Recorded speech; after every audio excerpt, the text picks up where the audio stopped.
of you. Every day, across forests, highways, towns and villages, brave men and women stand watch so that Nigeria can sleep. They leave their families behind, confront danger head-on, and make sacrifices many of us will never see. Yet, the enemies of our nation continue their assault. They target our children. They murder innocent citizens. They force families from their homes. They turn thriving communities into places of fear and uncertainty.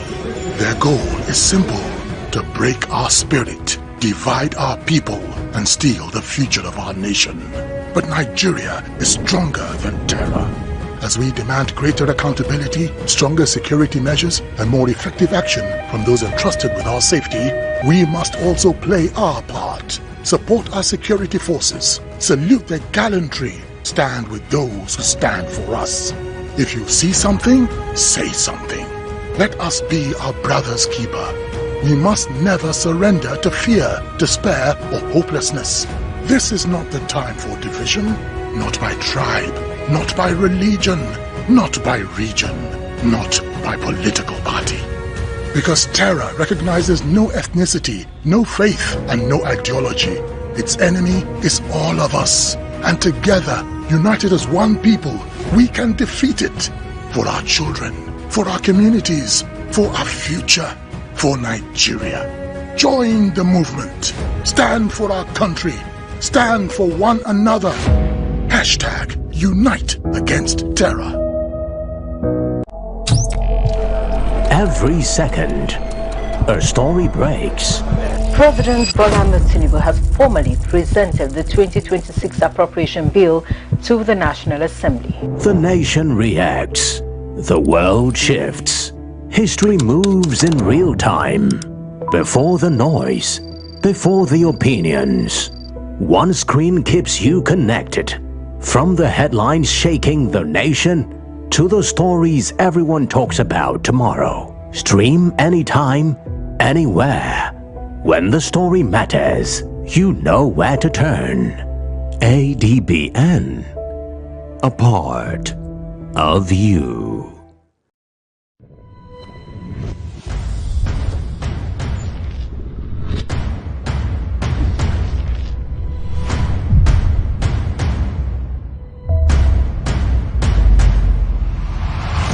Adbn. A part of you.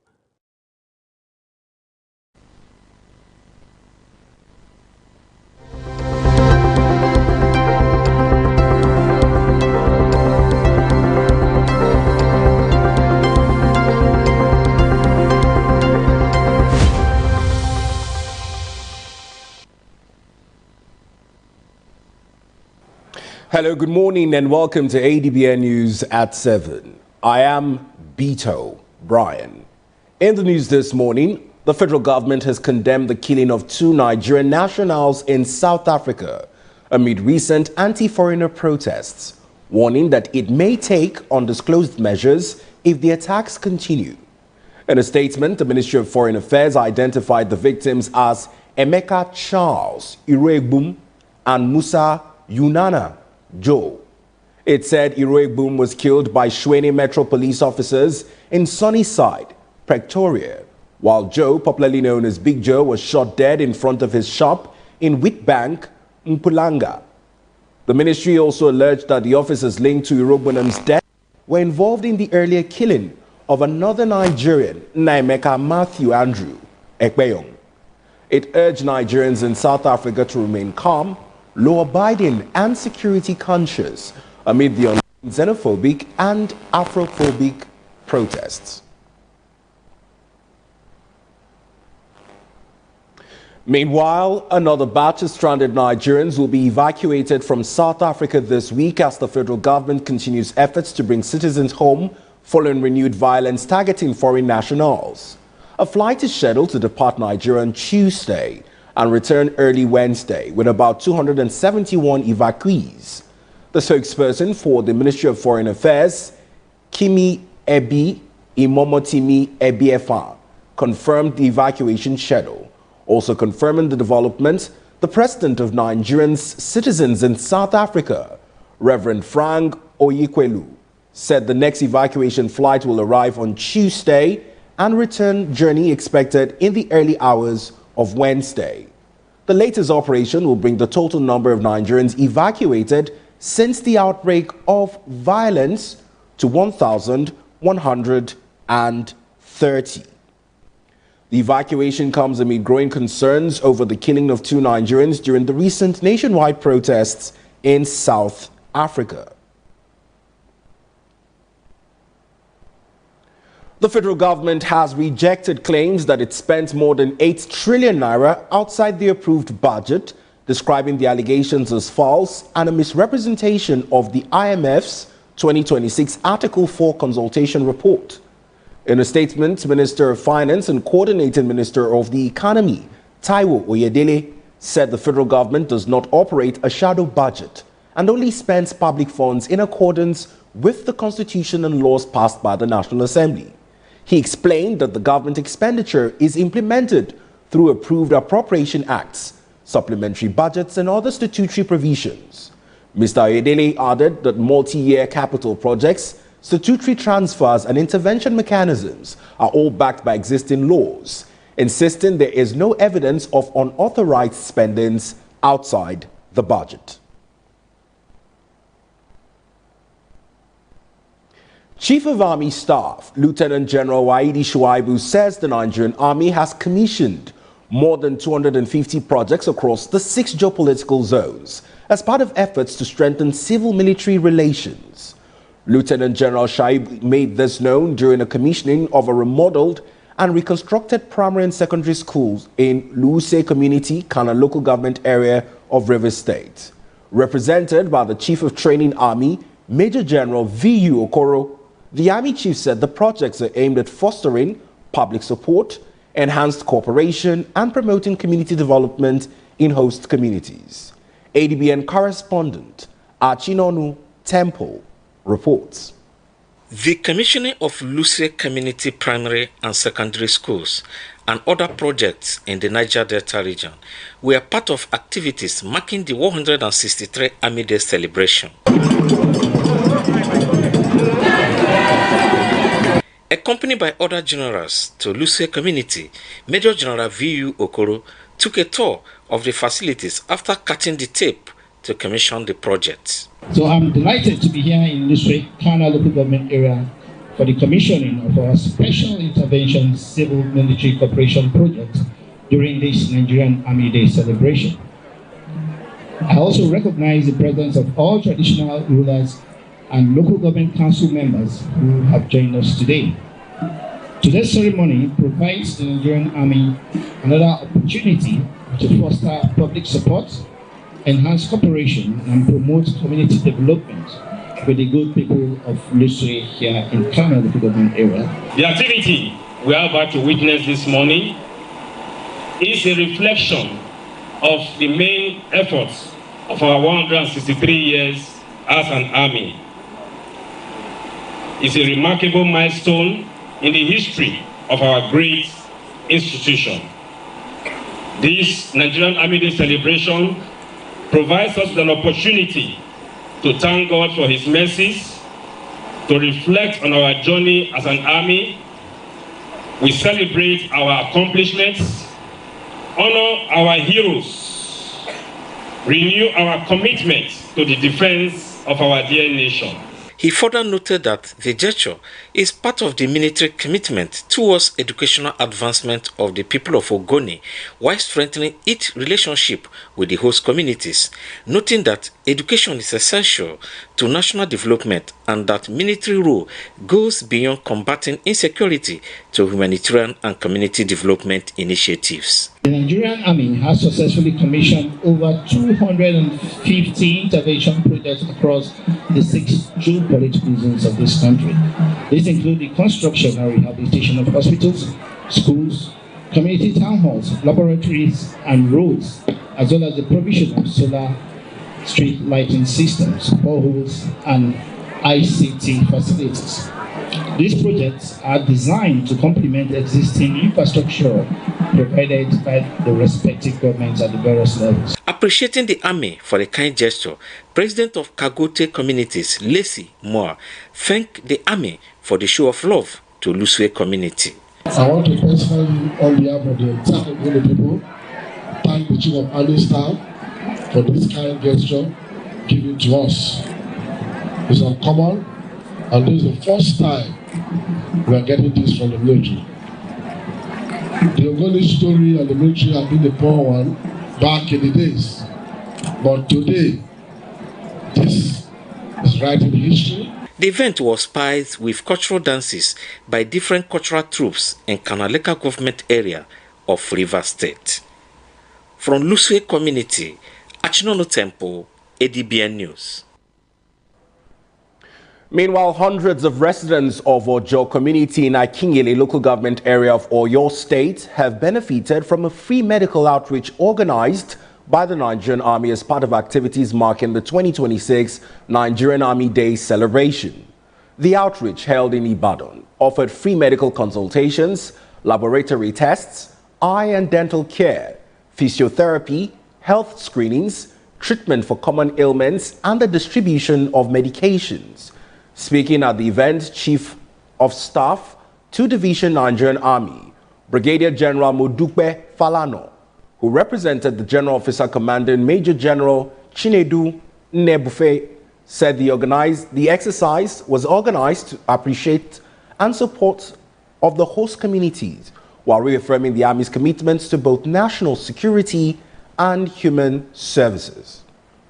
You are aware the Nigerian Army is 163 years old now, and we are marking that anniversary. And this program, NATSEL, is the main thing. That Nigerian Army Day Celebration 2026 is a yearly thing. So one of the program of the NATSEL is this medical outreach that we are witnessing today, and it's just like giving back to the society. You know, especially the Ojo community that is hosting us.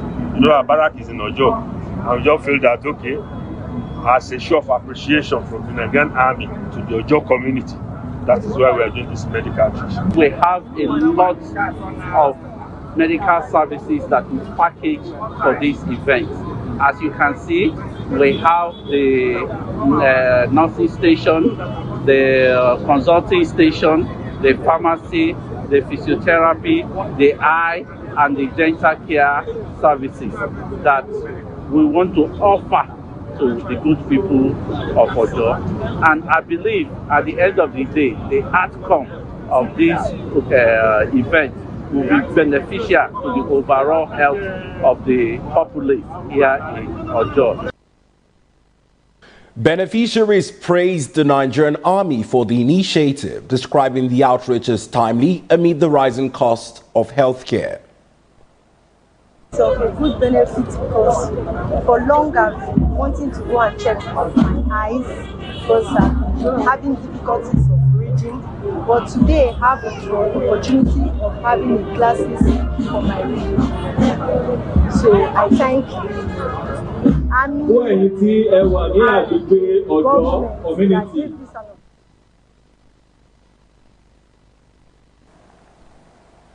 In other reports, troops of Operation Hadinke have rescued 6 kidnapped victims during a search and rescue operation in Chibok local government area of Borno State.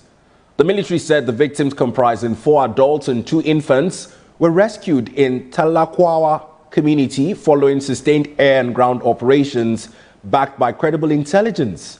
Spokesperson for Operation Hadinke, Captain Mohammed Goni, the victims were abducted from Musa in Askira, Uba local government area in May. He said the operation is part of ongoing efforts to rescue the remaining abducted students of Government Day Secondary School, Lhasa.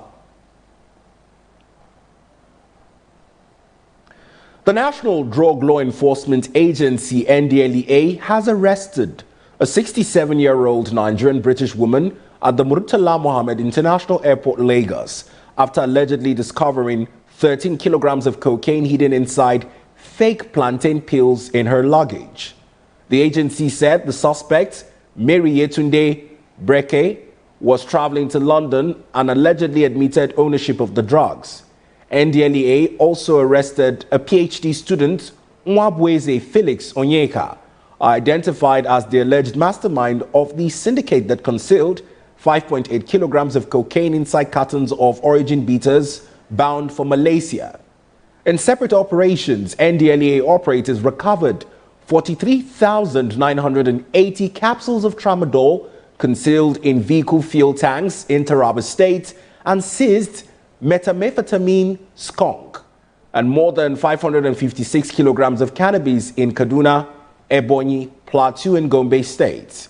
NDLEA Chairman Mohammed Buba Marwa retired, commended officers for the arrests and seizures and urged them to sustain the fight against drug trafficking and abuse. Moving on, amid rising political tension in Osun State ahead of the governorship election, the Inspector General of Police, Olatunji Disu, has issued a stern warning against all forms of electoral violence. The police chief says any individual or group found instigating or perpetrating violence will be dealt with in accordance with the law. He also urged parents and guardians to caution their children and wards against being used as agents of violence, stressing that the police would not tolerate any act capable of disrupting the peaceful conduct of the election. ADBN security correspondent Fumilola Adeyemi has details.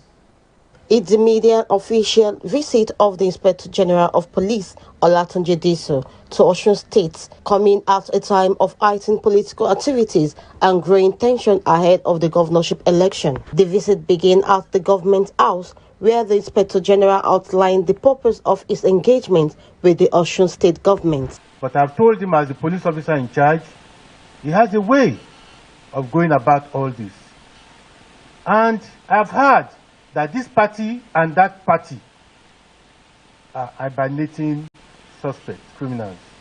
I want to use this opportunity to talk to parents not to allow their children to be used by politicians when it comes to election. I'm not new when it comes to election. I know that thugs are employed for election. Osun State should be an exception. In his response, the governor of Osun State, Senator Ademola Adeleke, stresses the need for the police to remain professional, impartial, and non-partisan, alleging that the state police command has failed to maintain neutrality. Senator Ademola Jackson Adeleke, the governor of Osun State, we need to relate. I am the chief security officer. If anything happens, it is me that they will call. They will not call Oyetola. Mr. President is our father here in Osun State. Without fear of contradiction, I've said it so many times. That is why when we were in PDP, and PDP was in disarray, I deliberately moved my people to accord, whereby we will not have a presidential candidate. And we are supporting our own. The governor calls for the reorganization of the State Police Command, accusing its leadership of shielding individuals he claimed are determined to destabilize the state ahead of the polls. From the government house, the Inspector General proceeds to the palace of the Atauja of Oshogbo, where it seeks the support of traditional institutions in promoting peace before, during, and after the elections. Probably supporting one party or the other. Kabiyesi, we have come today to say that this is not acceptable to the Nigerian police. We are not going to sit down and allow people to kill themselves. You cannot kill anybody and continue to walk around freely in town.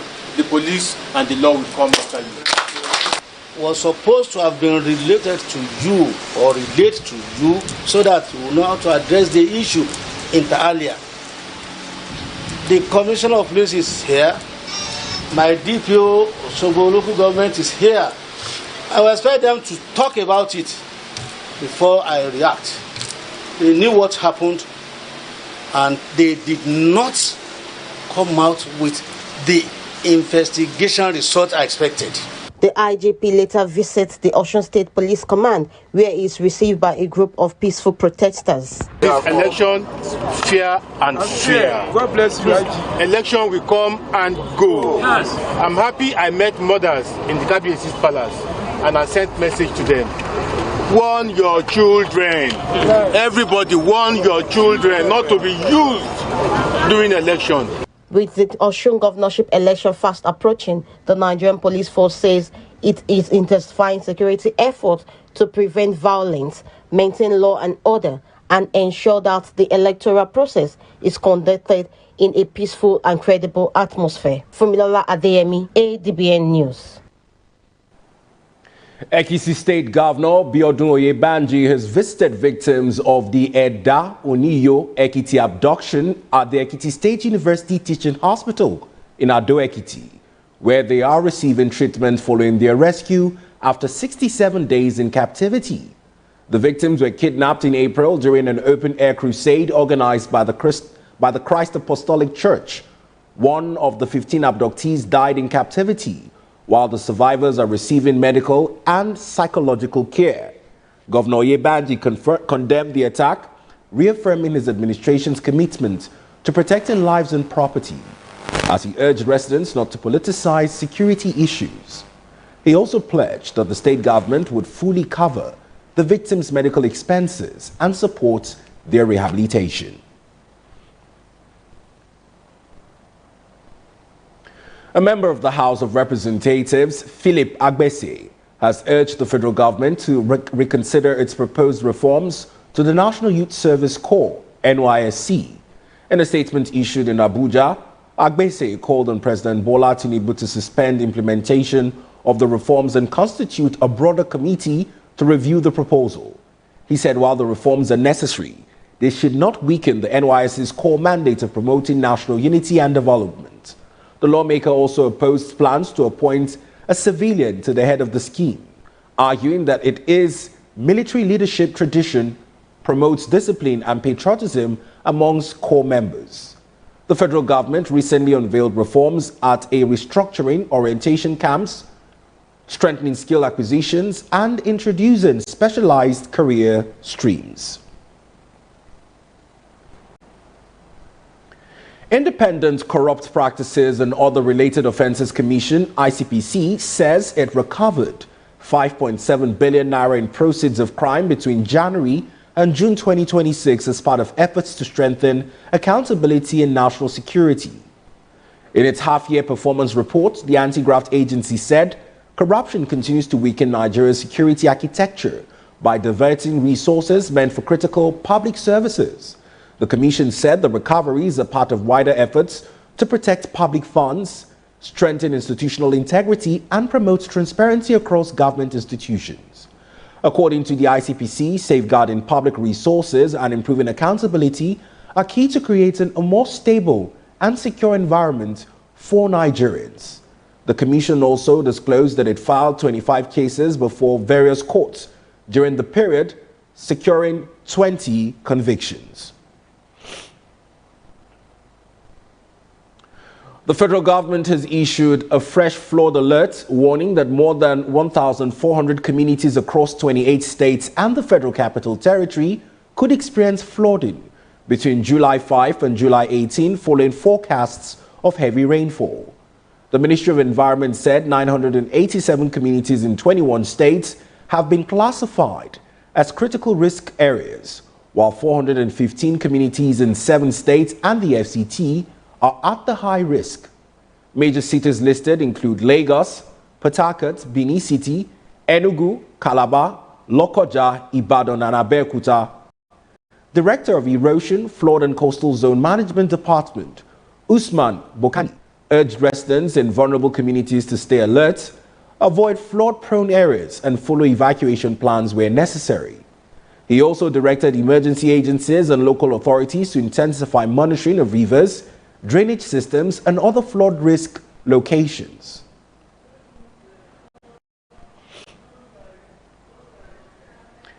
Institution of Chartered Accountants of Nigeria, ICANN, has urged young accounting graduates to acquire artificial intelligence and digital technology skills to remain relevant in the evolving workplace.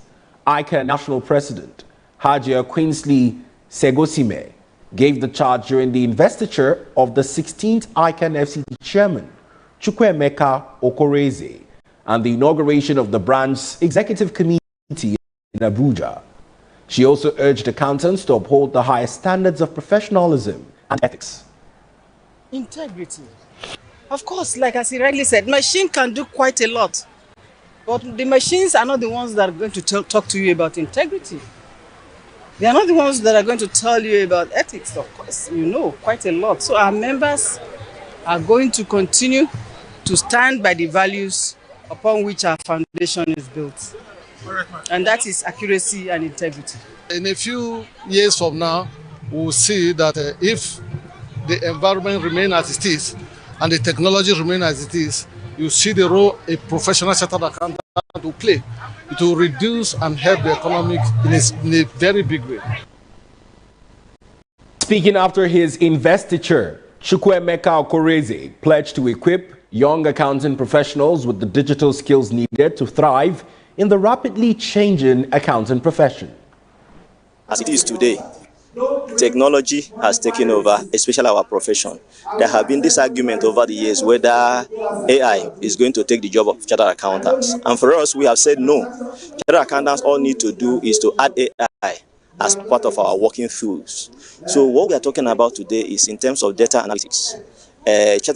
Especially young chartered accountants need to be able to rise to the occasion, get trained, the relevant AI that they need to be able to make their work easy. He's highly focused in anything he sets his mind to do, and he believes in high level of integrity in everything.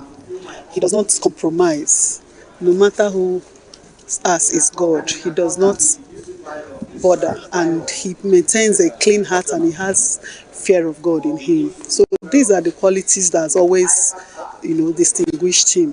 And he's highly intelligent, right from the second primary school days till date. He's always taking the first position.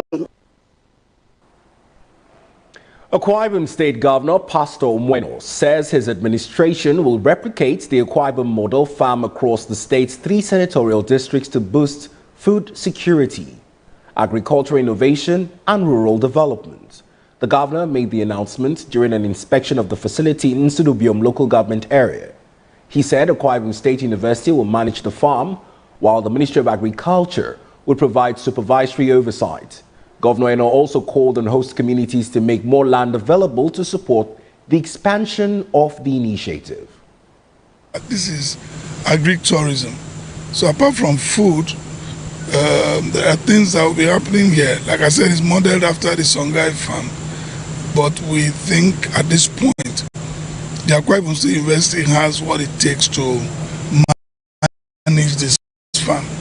And because this is just not going to be the only farm, there are other farms. This is a model. There will be 3 of these in the whole senatorial district. One will be in a local government for Ikore senatorial district. I just want to take it to those areas where we usually don't have too much of government presence. They give us land. All of this thing I'm saying is about land. And but when we get this right, to be easier to replicate the models. Commissioner for Agriculture, Dr. Ofyong Ofo, said the project will strengthen food security, build human capacity, and promote agricultural tourism in line with the Arise agenda. Let's thank His Excellency for what we are seeing here at the moment. When you say next phase of development, His Excellency had a target for setting this farm up, and the objective beyond food security has been to develop human capacity and to also serve as a tool for agro-tourism. So it's going to be everything that His Excellency expects it to be. On his part, Vice Chancellor of Akwa Ibom State University, Professor Otto Abasi Akman, pledged to deploy the institution's agricultural experts to transform the farm into a center of excellence for agricultural research, innovation, and increased food production. We have experts in different fields that can turn this place around. And as the name implies, a model farm, we're going to make it a model such that we project out into some other areas. And of course, the goal is to provide food security, and that is in line with the RISE agenda, the A letter being agricultural revolution. And we thank His Excellency for giving us the opportunity to serve the state. Akwa Ibom State Governor Pastor Moino says the Arise Palm Resort remains on schedule for commissioning in September, with contractors and project managers working to meet the deadline. The governor gave the assurance during an unscheduled inspection of the facility in Uyo, saying the state is ready to partner with local and international investors to maximize the resort's economic potential, boost tourism, and sustainable employment opportunities. Adbn correspondent Mary Onyemechi reports. Once a gully erosion site, blighted by pollution and criminal activity, the Arise Palm Resort has been transformed into one of the state's flagship tourism and investment projects.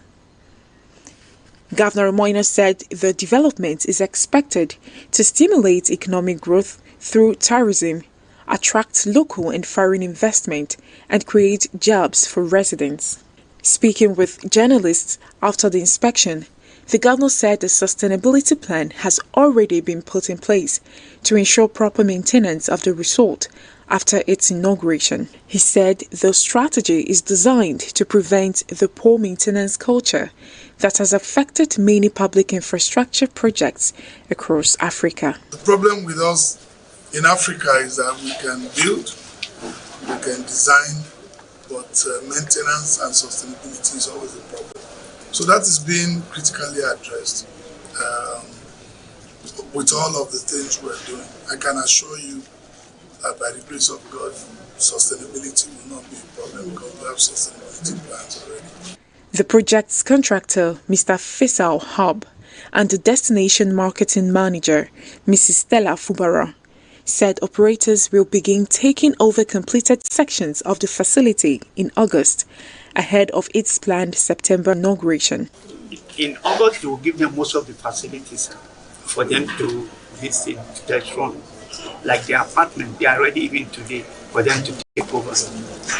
The restaurants, all the restaurants, they are almost ready for them to also take over. Conversation on marketing started last year as soon as the governor's vision and infrastructure was already in place. The operators of this Arise Palm Resort are on ground.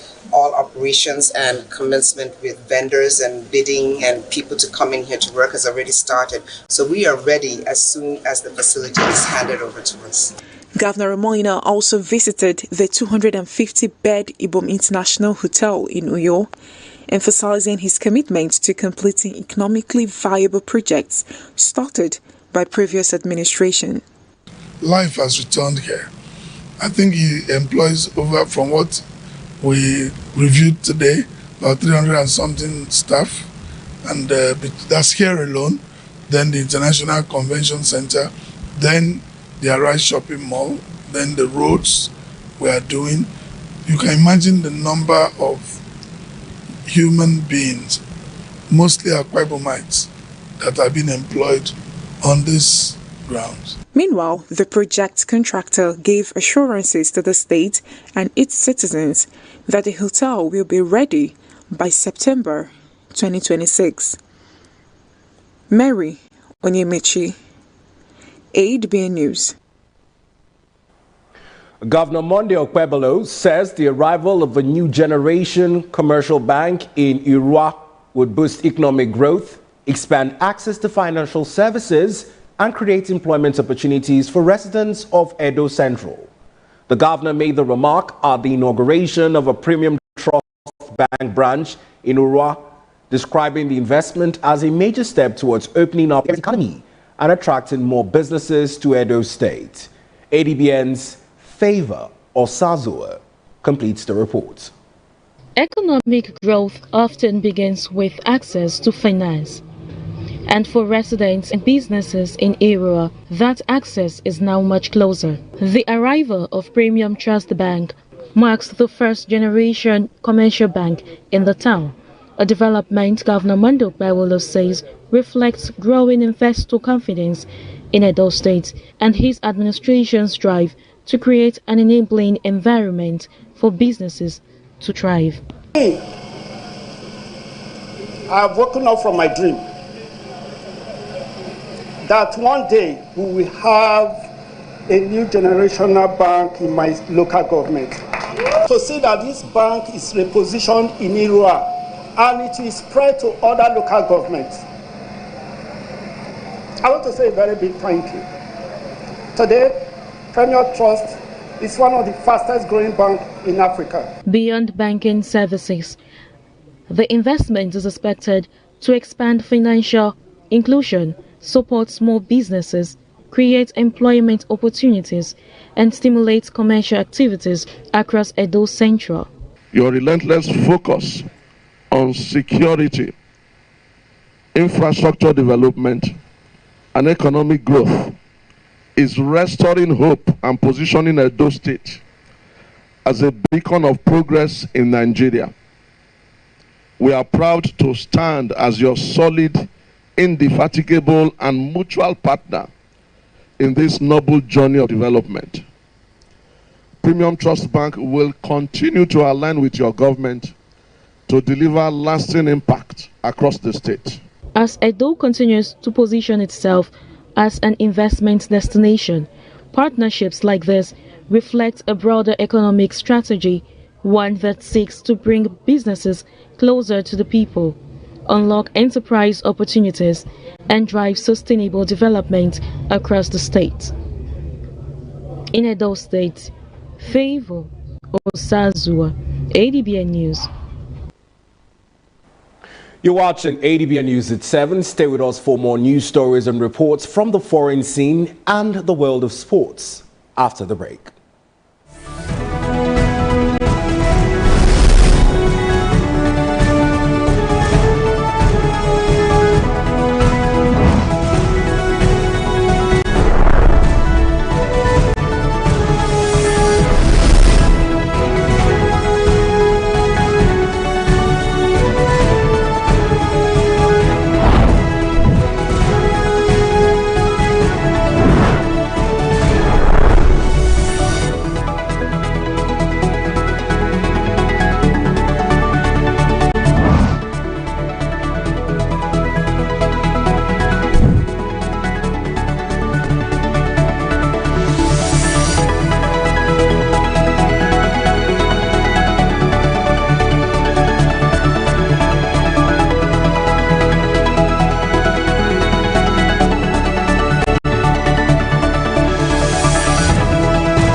Well, thanks for staying with us on ADBN News this morning. Now to stories on the foreign scene.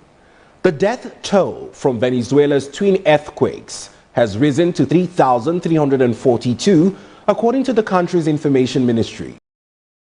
The latest figures show 16,470 people injured and more than 17,000 left homeless. Speaking during Venezuela's 215th Independence Day celebration, interim President Delcy Rodriguez defended the government's response amid criticism that relief efforts were delayed and inadequate.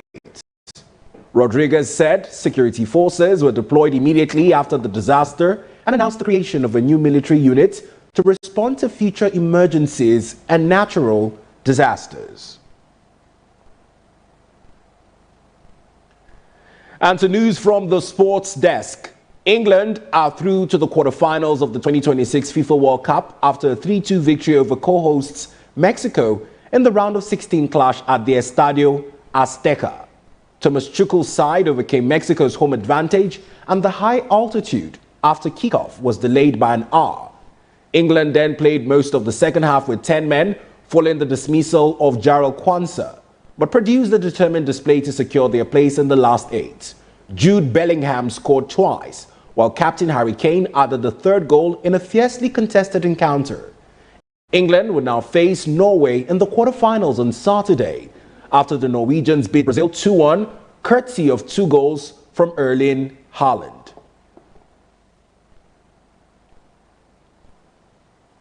Folarin Balogun is available to play for the United States in their World Cup last 16 tie against Belgium after his one-game ban was suspended by FIFA. The 25-year-old striker was shown a straight red card for a foul on Bosnia-Herzegovina's defender Tariq Moharemovic as the co-hosts won their last 32 tie 2-0. FIFA said the automatic one-match ban will be suspended for a year.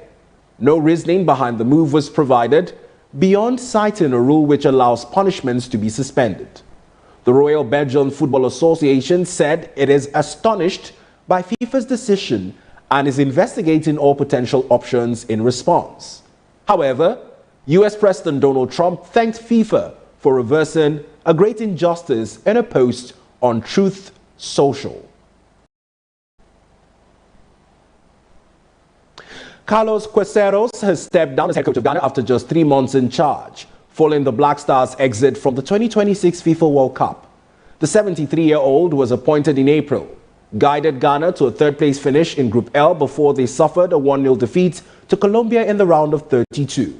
The former Manchester United assistant manager was overseeing his 5th consecutive FIFA World Cup, having previously managed Iran, Portugal, and Egypt at major international tournaments.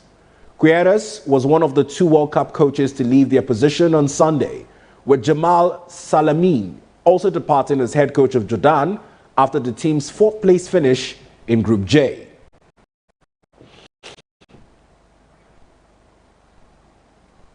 And that's it in ADBN TV. Remember to watch us live on DSTV channel 258, on Star Times channel 140, Avo TV app, Limex World TV app, and Niger TV app. For more stories, visit our website on www.adbntv.com. You can also watch us live from every part of the world by logging on to www.adbntv.com/live. I am Beto Brian, thanking you for watching. Good morning.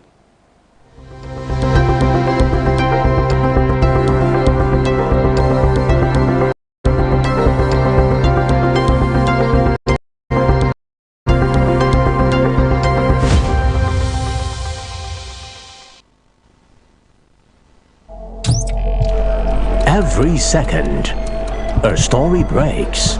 President Bola Ahmed Tinubu has formally presented the 2026 appropriation bill to the National Assembly. The nation reacts. The world shifts. History moves in real time. Before the noise, before the opinions. One screen keeps you connected. From the headlines shaking the nation to the stories everyone talks about tomorrow. Stream anytime, anywhere. When the story matters, you know where to turn. ADBN. A part of you.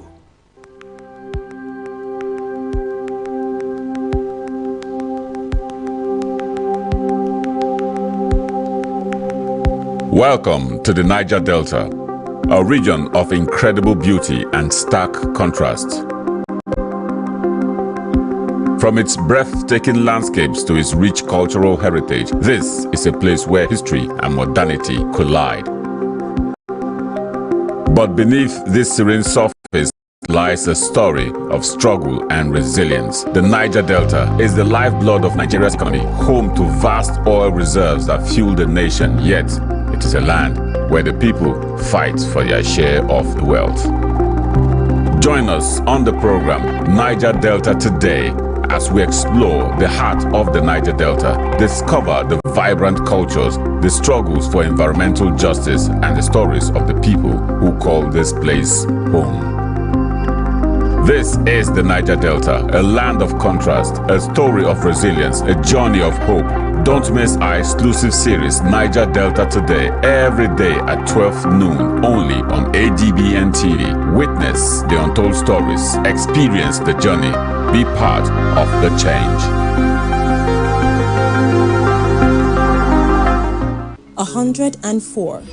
That's the total number of pupil kidnappings in Nigeria so far in 2026. 23 has been released and 81 still held captives. And this is what our kids have to say. I speak before you today not just as a student, but as a voice for millions of Nigerian children who wake up every morning with a simple, innocent desire to go to school, to learn, and to build a future. But today, a dark cloud hangs over our education. I am here to speak on a crisis that strikes terror into our hearts following the targeted kidnapping of school children in our country. Every time a school is attacked, and every time our brothers and sisters are taken, it is not just a crime against those families. It's a direct assault on the future of Nigeria. How can we concentrate on mathematics or science when we are constantly looking at the windows, wondering if we will be the next headline? Education is our fundamental right, but today, fear is threatening to lock us out of our own classrooms. To the criminals who look at us, children, to see nothing but dollar signs, hear us clearly. You can threaten our safety, but you cannot destroy our resolve. We will not abandon our education. We will not let fear win. This year's mood is dampened by the abduction of our children in Yoyo and Borno. We remain hopeful for their safe return. Democracy without security is not solid enough. That is why this administration has chosen both kinetic and non-kinetic strategies to restore peace, declared a security emergency, and approved the recruitment of 50,000 new police officers and thousands of military recruits. We mourn because if we cannot protect our children, we imperil our future. We mourn because a nation that cannot guarantee the safety of its teachers weakens the very foundation upon which education rests. As we mourn because for as long as those children remain in captivity, our nation remains captive with them. Whilst we thank the Appeal Court for halting the judicial overreach of justice given, we urge any proponent of political plurality to remain alert to future attempts at undermining our nation's democracy. We demand an immediate coordinated no-ransom rescue operation. Each hour these children spend with the terrorists is an hour stolen from Nigeria's future.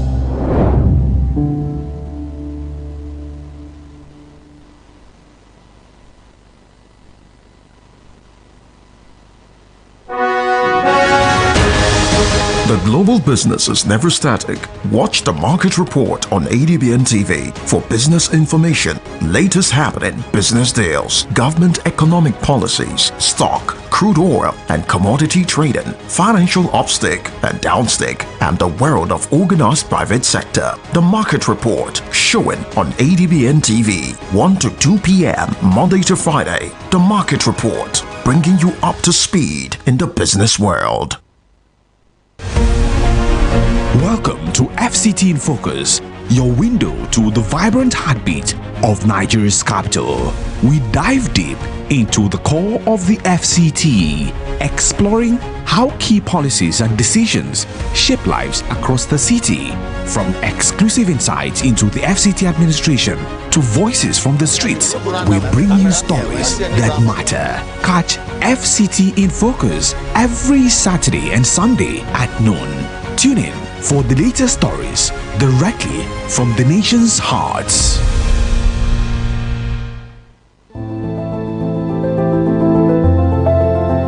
It doesn't take a pandemic or an epidemic to know that clean hands save lives.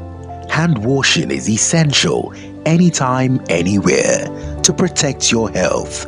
So keep washing your hands, not just when they're dirty, but even on the go. Stay safe, stay healthy, keep your hands clean. Once a gully erosion site, blighted by pollution and criminal activity, The Arise Palm Resort has been transformed into one of the state's flagship tourism and investment projects. Governor Moina said the development is expected to stimulate economic growth through tourism, attract local and foreign investment, and create jobs for residents. Speaking with journalists after the inspection, the governor said the sustainability plan has already been put in place to ensure proper maintenance of the resort after its inauguration. He said the strategy is designed to prevent the poor maintenance culture that has affected many public infrastructure projects across Africa. The problem with us in Africa is that we can build, we can design, but maintenance and sustainability is always a problem. So that is being critically addressed with all of the things we're doing. I can assure you that by the grace of God, sustainability will not be a problem because we have sustainability plans already. The project's contractor, Mr. Faisal Hub, and the destination marketing manager, Mrs. Stella Fubara, said operators will begin taking over completed sections of the facility in August, ahead of its planned September inauguration. In August, we will give them most of the facilities for them to visit the restaurant, like the apartment. They are ready even today for them to take over. The restaurants, all the restaurants, they are almost ready for them to also take over. Conversation on marketing started last year as soon as the governor's vision and infrastructure was already in place. The operators of this Arise Palm Resort are on ground. All operations and commencement with vendors and bidding and people to come in here to work has already started. So we are ready as soon as the facility is handed over to us. Governor Moina also visited the 250-bed Ibom International Hotel in Uyo, emphasizing his commitment to completing economically viable projects started by previous administration. Life has returned here. I think he employs over, from what we reviewed today, about 300 and something staff, and that's here alone. Then the International Convention Center, then the Arise Shopping Mall, then the roads we are doing. You can imagine the number of human beings, mostly Akwa Ibomites, that have been employed on these grounds. Meanwhile, the project contractor gave assurances to the state and its citizens that the hotel will be ready by September 2026. Mary Onyemichi. Every second, a story breaks. President Bola Ahmed Tinubu has formally presented the 2026 appropriation bill to the National Assembly. The nation reacts. The world shifts. History moves in real time. Before the noise, before the opinions. One screen keeps you connected. From the headlines shaking the nation to the stories everyone talks about tomorrow. Stream anytime, anywhere. When the story matters, you know where to turn. ADBN. A part of you.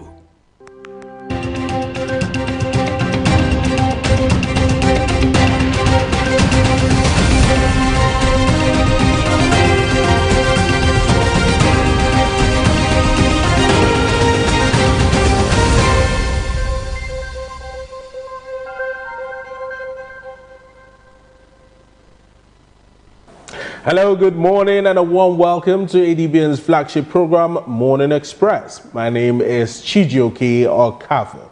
Quite some topical issues in the news this morning that we will be dissecting much later on the program with our analysts here in the studio. But I'm not alone in the studio this morning. Joining me is my colleague and co-host, Cynthia. A very good morning to you, Cynthia. Good morning. Good morning, Chijioke. Same to you. Same to you.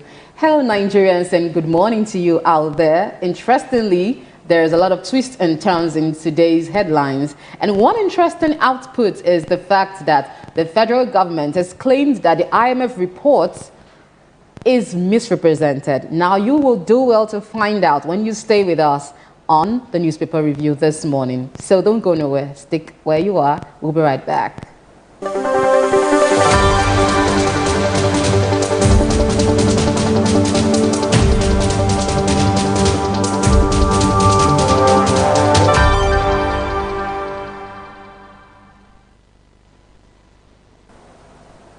You're welcome back to Morning Express. Without much ado, let's head straight to the front pages this morning. But remember, our usual disclaimer is that we do not read these stories as published. We read these stories as published by the newspaper houses, and we do not have any interest or representation there on the front pages. And our analysts have their opinions, which are strictly theirs. You can also join the conversation across our social media platforms. Keep those comments pouring in on YouTube. We want to hear from you and what you think about some of these very important discussions in the news. Well, that being said, let's pick up the first paper of the lineup this morning, the Daily Monitor, which has the federal government refuting claims that it spent 8 trillion naira outside the 2026 budget, while also adding that the IMF comments are currently misrepresented. FG denies spending 8 trillion naira outside budget, says IMF comments misrepresented. 3 straplines attached to the headline story on the Daily Monitor. Atiku demands probe into IMF's 8.83 trillion naira takeoff off budget spending report. More straplines on the Daily Monitor. Obi asks Tinubu to resign, cites IMF off-budget spending claim. Now, right above the headline story, abducted Oyo pupils. Rescue operation ongoing, says Chief of Army Staff. Omahi blames coastal road flooding on Lagos master plan non-implementation. Boundary dispute. Cross River State government relaxes curfew on 2 warring parties. In Kaduna, Governor Obasani says I will not demolish any property without paying compensation. And right above the masthead, 2027, report alleging 500 billion naira offer to split South-South votes falls, baseless, says former President Goodluck Ebele Jonathan. Now, one story at the bottom you'd find still on the controversy trailing the PFIPC. Other forensic probe into scandal. Suspend indicted officials. Turaki-led PDP tells Tinubu. Says allegations have confirmed that APC-led federal government is running Nigeria with alarming recklessness. Now, these are the few stories you'd find splashed on the Daily Monitor. Moving away from the Daily Monitor this morning, our next paper review is on the Disclosure News. And on the masthead, we find federal government, opposition, bicker over alleged 8 trillion naira IMF off-budget expenditure outburst. Federal government does not operate shadow budget, says finance minister, insists no records of allegations. Tinubu's administration highly corrupt, says Obi. Turaki-led PDP, Atiku calls for EFCC, ICPC and NAS probe. And just above the masthead, you see PFIPC scandal. Syrup issues ultimatum, ask NAS to explain allocation of 1.3 billion naira to illegal agency. U.S. will closely monitor Nigeria's 2027 elections, says Congressman. Report alleging 500 billion naira offer to split South-South votes false and baseless, says Jonathan. And going down to the rider, presidency retracts, directs EFCC, DSS to investigate officials involved in PFIPC scandal. President retracts, directs EFCC, DSS to investigate officials involved in PFIPC scandal. And just beneath the rider, Nigeria's 2026 budget threatened as oil price prediction hits 500 per barrel. Umahi blames coastal road flooding on Lagos master plan non-implementation. Umahi blames coastal road flooding on Lagos master plan and non-implementation. Also, xenophobic attacks, no compensation for Nigerian returnees, South Africa insists. And that's the much on the Disclosure News this morning. From the Disclosure, we'll move on to the Daily Sun newspaper, which will be closely followed by the Vanguard newspaper. Again, the federal government has come under fire over the PFIPC scandal. On the Daily Sun headline story says, again, FG on the fire over phantom agency scandal. Turaki-led PDP demands forensic probe, officials suspension. Scandal, regular feature of Tinubu's administration, Atiku claims. And Serap charges National Assembly to probe 1.3 billion naira allocation. There is a big story you'd find elaborated on news page 27 of the Daily Sun newspaper. And beside the masthead at the top, Uzadimma louds Tinubu, National Assembly over State Police Bill, addresses House of Lords, London on leadership. APC primaries fallout, governors, aggrieved aspirants, straight blames. Parties fence mending falters in key states.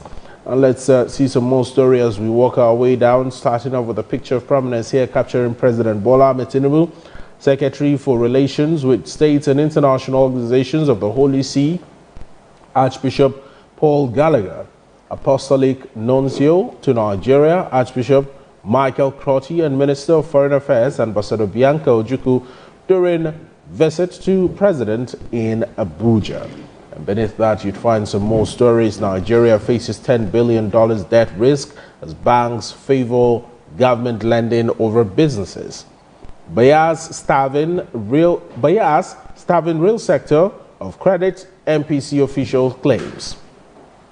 2026 Guber election. Don't sell your PVCs, Oyebamiji declares. Alleged 8.83 trillion naira in unbudgeted expenditure. Report false, misleading, Oyedele claims. Tinubu must resign, Peter Obi says. Experts task federal government on transparency. Nigeria, 8 orders account for 83% of global gas flaring, worth $54 billion, World Bank says. And Seplat ends gas flaring in its onshore operations, begins LPG production. These are a few stories on the Daily Sun. Moving away from the Daily Sun this morning, we're over to the Vanguard. And the story making the headlines on the Vanguard says how SGF's office cleared Adbn for Canada's summit. How SGF's office cleared Adbn for Canada's summit. Troubling pattern of scandals now too frequent, says Atiku. Presidency can't escape accountability over Gbajabiamila's claim, says PDP. Serap asked Akpabio Abbas to explain 1.3 billion naira allocation to fictitious PFIPC. And above the masthead, federal government denies spending 8 trillion naira outside budget. Obi asked Tinubu to resign over spending. Also, insecurity, soaring operational costs, others stall ICT boom. Oyo school abduction, rescue operation ongoing, says COAS. Also, Zamfara won't negotiate with terrorists, says Governor Lawal. Zamfara won't negotiate with terrorists, says Governor Lawal. And going on to the rider, U.S. to closely monitor 2027 polls, Congressman Riley Moore tells us. Also underneath the rider, xenophobia. Federal government condemns killing of 2 Nigerians, demands justice. NDLEA intercepts Malaysia-bound cocaine, naps PhD student mastermind. 2027 polls, parties rush to meet INEC's uploading deadline. And that's it on the Vanguard this morning. The Daily Trust is the next daily, and it's concerning the Al-Majri Commission that has gone out of its jurisdiction to earmark over 8 billion naira for road projects in the country. Let's take a look at the Daily Trust newspaper and see what that headline story there looks like. Al-Majri Commission earmarks 8.4 billion naira for road projects. Now, the National Commission for Al-Majri and Out-of-School Children Education earmarked over 8 billion in the 2026 budget for road construction, which is outside its statutory mandate. Details of the 2026 Appropriation Act show that the Commission was allocated 22.82 billion naira, comprising 21.68 billion naira for capital expenditure and 1.14 billion naira for recurrent expenditure. The agency also budgeted for several other off-mandate projects, including the procurement of ambulances, medical equipment, and the installation of solar power facilities. Quite a very interesting read there. You'd find it elaborated in news pages 3 and 4 of the Daily Trust newspaper. Right above the headline, Phantom Council, push for independent probe grows. Bandits kill 8, sack 30 Sokoto communities. Leaked audio on El Rufai stairs controversy in Kaduna State. And working our way down, you'd find some more rider stories. Federal government, opposition differ over alleged 8 trillion naira of budget spending. Final moment of Nigerian imprisoned in Cote d'Ivoire. Bauchi ex-deputy governor's son, daughter die in auto crash. And 67-year-old caregiver allegedly hides cocaine in plantain peels. I'll take that. Well, let's see the picture of prominence, or pictures of prominence inserted here. Cars damaged as trailer conveying firewood fell off road along Jos Road, Lafia, Nasarawa State yesterday. And lastly, FG opposition differ over alleged 8 trillion naira of budget spending. These are the stories on the Daily Trust. Moving away from the Daily Trust this morning, we're over to the First Daily newspaper. And the story making headline says, Nigeria wants South Africa as diplomatic row deepens. Nigeria wants South Africa as diplomatic row deepens. And just above the masthead on the header, we have U.S. to keep close watch on Nigeria's 2027 elections, says Congressman. NDLEA seizes 43,980 tramadol capsules hidden in vehicle fuel tanks. Serap seeks NAS probe of 1.3 billion naira allocation to alleged fictitious presidential council. Federal government rejects 8 trillion naira of budget spending allocation. And just above the header, Obi accuses Tinubu government of grand corruption, cites IMF report. And at the sidebar to the right, Army trains 14,000 fresh troops to intensify anti-terror war. LP chieftain sues Obi over alleged defamation, 650 billion naira for damages. And on the rider, Davido, children's safety comes before Nigeria's image. And that's it on the First Daily this morning.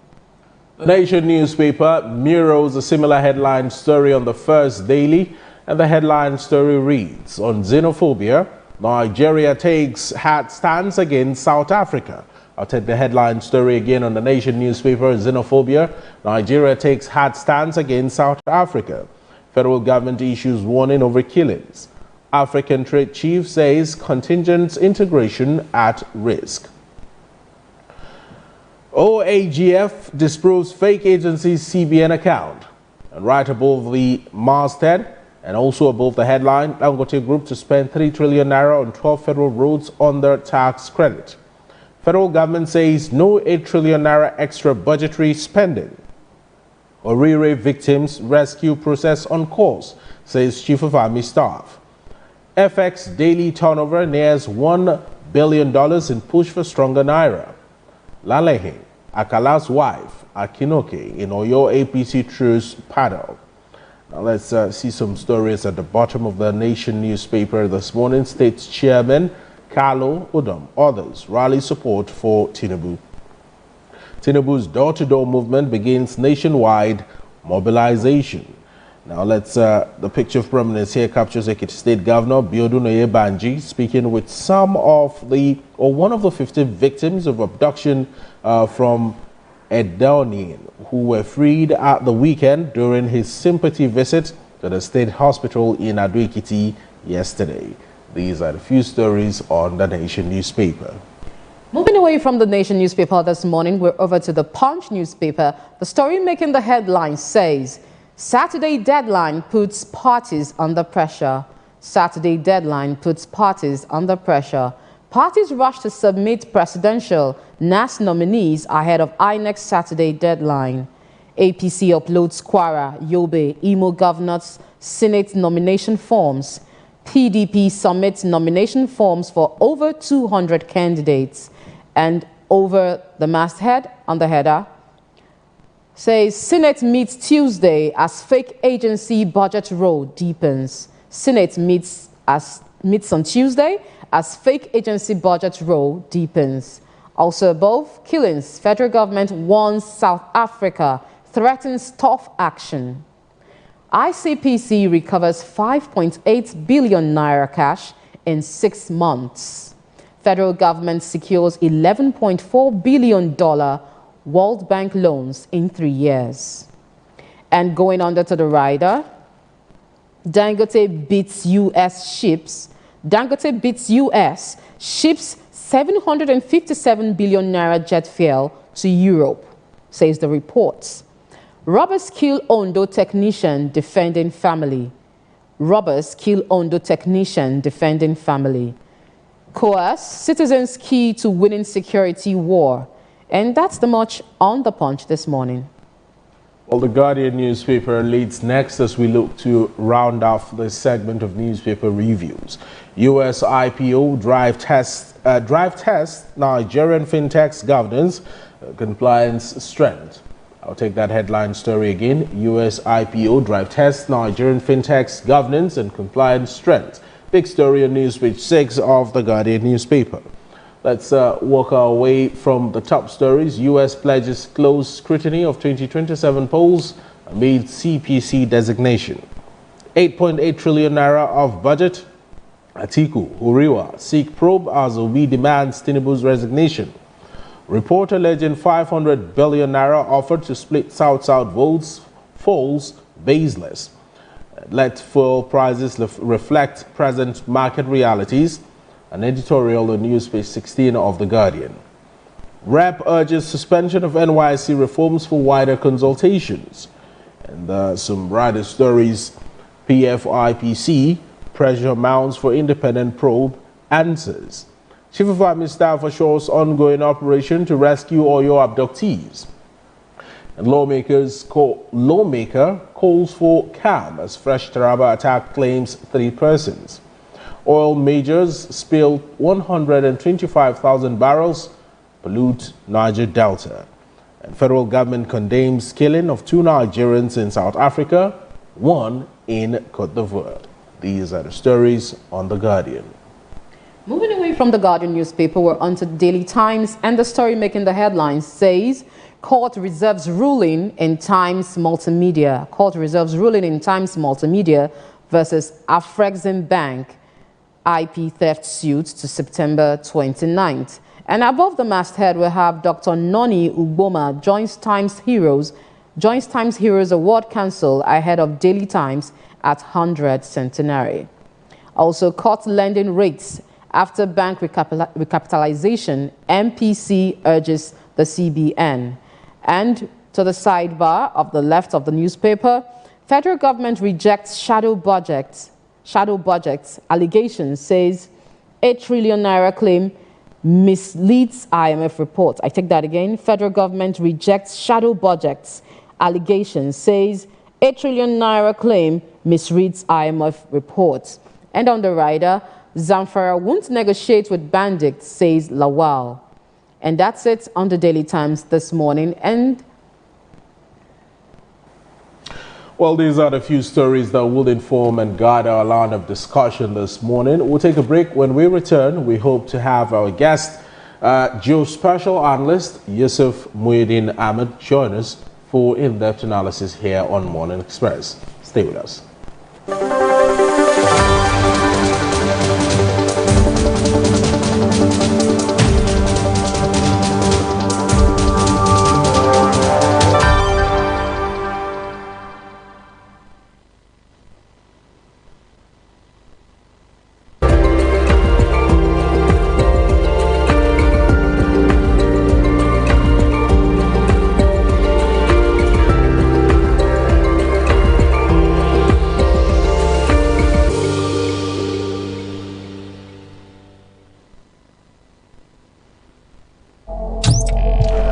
Every second, a story breaks. President Bola Ahmed Tinubu has formally presented the 2026 appropriation bill to the National Assembly. The nation reacts. The world shifts. History moves in real time. Before the noise, before the opinions. One screen keeps you connected.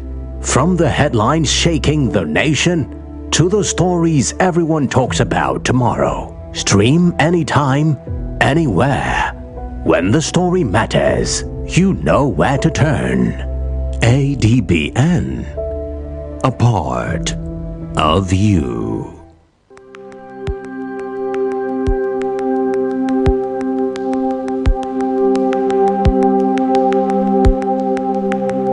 Welcome to the Niger Delta, a region of incredible beauty and stark contrast.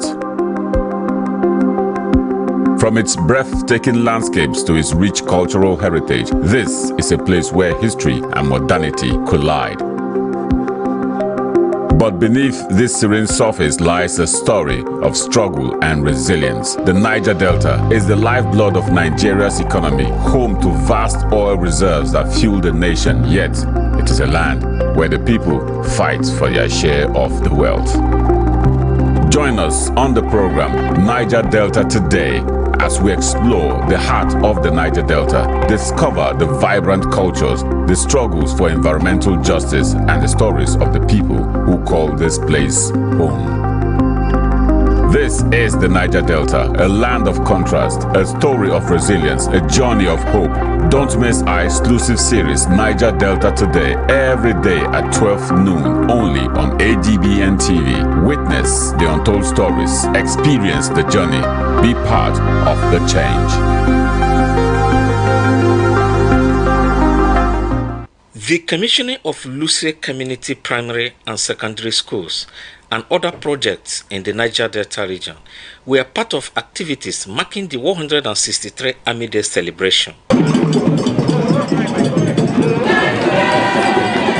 Accompanied by other generals to Luce community, Major General V.U. Okoro took a tour of the facilities after cutting the tape to commission the project. So I'm delighted to be here in Luce, Kana local government area for the commissioning of our Special Intervention Civil Military Cooperation project during this Nigerian Army Day celebration.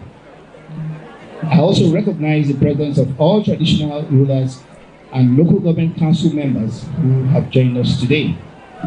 Today's ceremony provides the Nigerian Army another opportunity to foster public support, enhance cooperation, and promote community development with the good people of Luce here in Kano local government area. The activity we are about to witness this morning is a reflection of the main efforts of our 163 years as an army. It's a remarkable milestone in the history of our great institution. This Nigerian Army Day celebration provides us with an opportunity to thank God for His mercies, to reflect on our journey as an army. We celebrate our accomplishments, honor our heroes, renew our commitment to the defense of our dear nation. He further noted that the gesture is part of the military commitment towards educational advancement of the people of Ogoni while strengthening its relationship with the host communities, noting that education is essential to national development and that military role goes beyond combating insecurity to humanitarian and community development initiatives. The Nigerian Army has successfully commissioned over 250 intervention projects across the 6 geopolitical zones of this country. These include the construction and rehabilitation of hospitals, schools, community town halls, laboratories, and roads, as well as the provision of solar street lighting systems, boreholes, and ICT facilities. These projects are designed to complement existing infrastructure provided by the respective governments at the various levels. Appreciating the Army for the kind gesture, President of Kagote Communities, Lacey Moore, thanked the Army for the show of love to Luce community. I want to personally, on behalf of the entire Ogoni people, thank the Chief of Army Staff for this kind gesture given to us. It's uncommon, and this is the first time we are getting this from the military. The Ogoni story and the military have been the poor one back in the days. But today, this is writing history. The event was spiced with cultural dances by different cultural troops in Kanaleka government area of Rivers State. From Luswe community, Achinono Temple, Adbn News. Every second, a story breaks. President Bola Ahmed Tinubu has formally presented the 2026 appropriation bill to the National Assembly. The nation reacts. The world shifts. History moves in real time. Before the noise, before the opinions. One screen keeps you connected. From the headlines shaking the nation to the stories everyone talks about tomorrow. Stream anytime, anywhere. When the story matters, you know where to turn. ADBN. A part of you.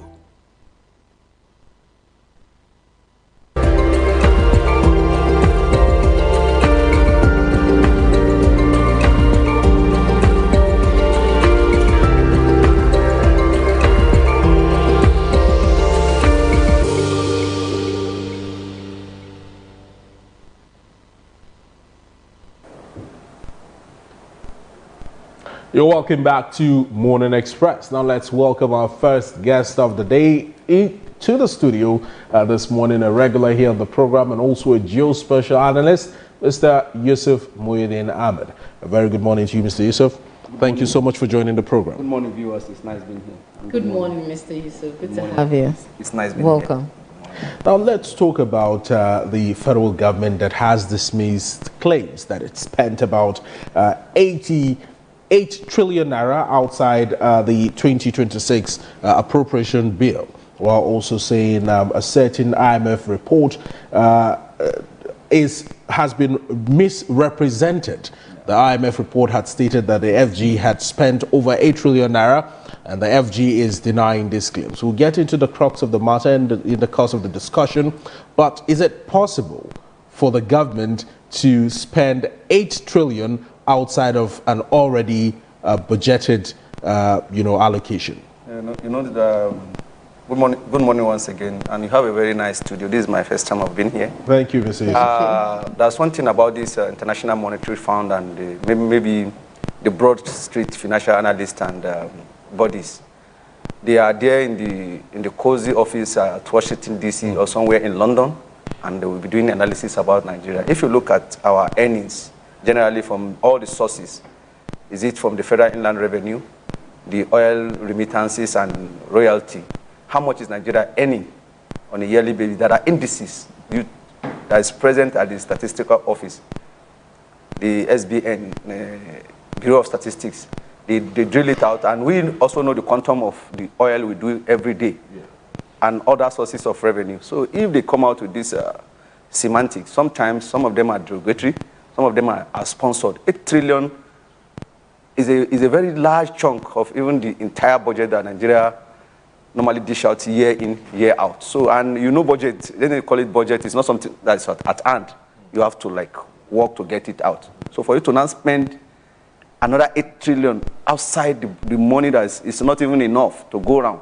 So it's the report from the IMF is baseless. It doesn't have a substance. The report did not specifically say 8 trillion naira. The report said about 2%. I'll read it out for you in just a moment, and I'll have you react to it.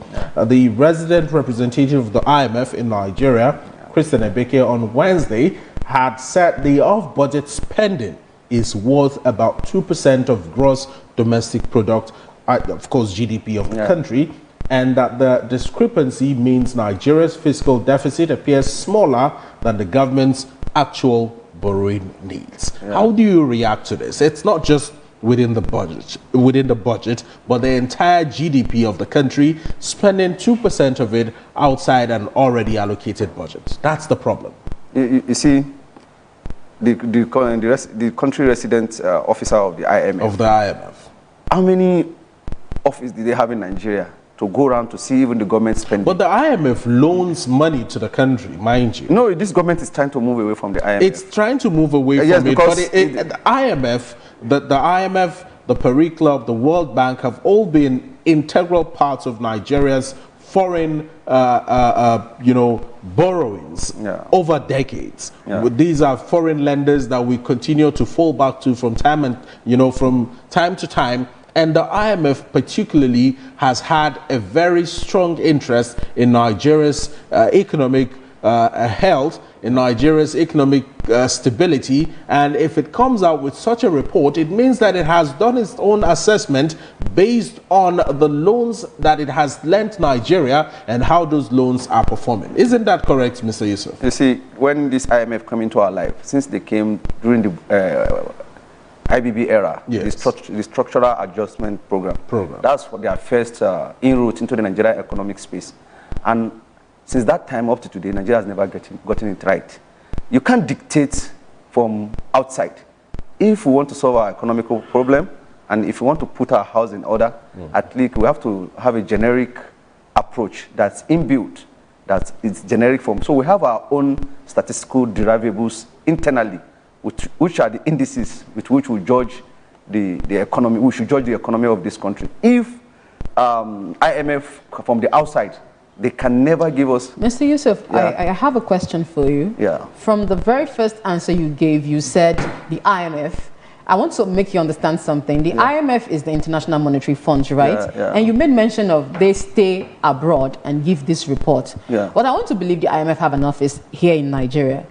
And looking at the fact that this body has been giving loans to varieties of organizations, especially the government of Nigeria, even in diaspora, other governments all over the world. All over the world, good. So given that instance, would you now say the report is actually not dependable? Is that what you're saying? You see, if you are lending me money, I should be doing well. If you are lending me money and I'm not doing well, you have to question the terms of which you lend me that money. There are policies that come with their lending, and that policy has never done. Go and check all the country that they have they have economic problem. So many of them have collapsed. And when you go into somebody's life, I think there's an impact you should make. This is a body that I think is a new colonization body. To my own thinking, they are just there to keep some countries stagnant because of their policy. When they give you money, they will introduce stringent policy that will collapse economy. Since IBB brought in structural adjustment program, the Warri refinery collapsed, the Port Harcourt refinery collapsed, Ajakuta. I'm just giving you things you have to do. Why are we referring to an administration or a government that took actions decades ago? We have had several from the IBB administration. We've had several other administrations before the Bola Ahmed Tinubu-led administration that we are seeing now. We cannot continue to point fingers to past heads of state, past presidents as the reason for what the country is currently suffering. Firstly, we've had things in the past like budget padding. This is not new. Especially during the Buhari administration, it was the order of the day where you'll hear, budget padding, this has been padded and whatnot. And now we are hearing of a shadow budget. Is the administration of President Bola Ahmed Tinubu truly operating a shadow budget? And is it really spending money outside of what the budget has been, what has been earmarked for the country to spend as a budget? These are the questions. And individuals like Taiwo Oyedele would come out and tell you that, the country is not operating a shadow budget, but how do you explain 8 trillion naira being spent by the federal government and it is not in the budget? You see, like the constitutional provision of Nigeria make rooms for emergency spending. Like the federal. Indeed, there is a shadow. There is indeed a shadow budget. I started with the Constitution, and the Constitution is a book that guides the way we operate. All right. Now, the Minister of Federal Capital, I think, approached the minister that he wants to be off some particular financial bureaucracy, and the president said, "Okay, give me the blueprint of what you want to do." And when the president saw the blueprint and he was convinced that, yes, the minister has a plan to rejuvenate the Federal Capital Territory, he gave him the go-ahead to be taken off that particular financial bottlenecks And today, where the FCT was operating as a ministry, rather than a state in itself. Yes, yes. And because of the emergency to rejig the working ways of the FCT, the president saw the necessity to make sure that the minister have his way. And today, even for the layman, you know that a lot of things are happening in Abuja that is a movement away from the past. The bureaucracy do not have their way, and you can see projects being turned out year in, year out. And there has been increase in the last 3 years from 16 projects to 22 projects. This year, 36 projects are commissioned. Let's talk about checks and balances. Now, let me now tell you. Let's talk about checks and balances. Let me now tell you where is the place of the EFCC? Where is the place of the ICPC? Where's the place of the National Assembly in ensuring that when allegations like this come up, there is an independent probe that happens and an explanation is given to Nigerians beyond just Taiwo Edele coming to the media to rebuff the comments of the IMF. The IMF is far too important an organization to reel out numbers and figures that are not true. These are backed by facts. These are backed by numbers that do not lie. And even if those numbers were to lie, we need an independent investigation, an independent probe into this matter by the relevant anti-graft agencies and also by the National Assembly that is supposed to be checkmating the presidency and supposed to be checking the executive. The financial dealing of the federal state of Nigeria need to be, that should be a watchdog. To make sure that who is the watchdog? Every one of us the watchdog. But IMF have lacked the credibility. Can you hold the federal government accountable for some actions or inactions? Yes, as an individual. You see, I'm trying to bring the issue of Abuja into the forum because it's a kind of like the Ministry of Works now, for instance. As you go around the country, the president lay emphasis on some project that this project in the life cycle of my administration I have to, and they are humongous project that need to be tackled head-on. Like the Sokoto Badagry is a very big project. If you are not on it, and if you have financial constraint, the timeline at which you will complete that project will take time. And one thing about project, the more the delay, the more expensive the project comes about. So if you have a financial person who wants to deliver on time, he may go out of his way to make sure that this project are delivered on time. Mr. Yusuf, it might interest you to know that this issue of budget padding and having some things being added of later on, like an afterthought, is not something that just begins today. It has been there, if I might remind you, since 2000, since when we had, over 2000, since when we had the President Obasanjo's administration, we've been having issues of budget padding and all whatnot. Would you want to owe this to rascality of our government and having visionless leadership pattern of administration? Would you want to say that? No. You see, by and large, the National Assembly is there, and anytime the project is presented, the National Assembly will peruse it and go through. They have so many committees that look at the MDA, the agencies of government and ministries as to what are they going to spend during the year. And I've told you one thing earlier in this program is that budgeting is not the actual money that you have at hand. We are just looking at, okay, in this fiscal year, this is the amount of money we should spend on this project to achieve a particular target. Now, when they say budget, it's not that government have this.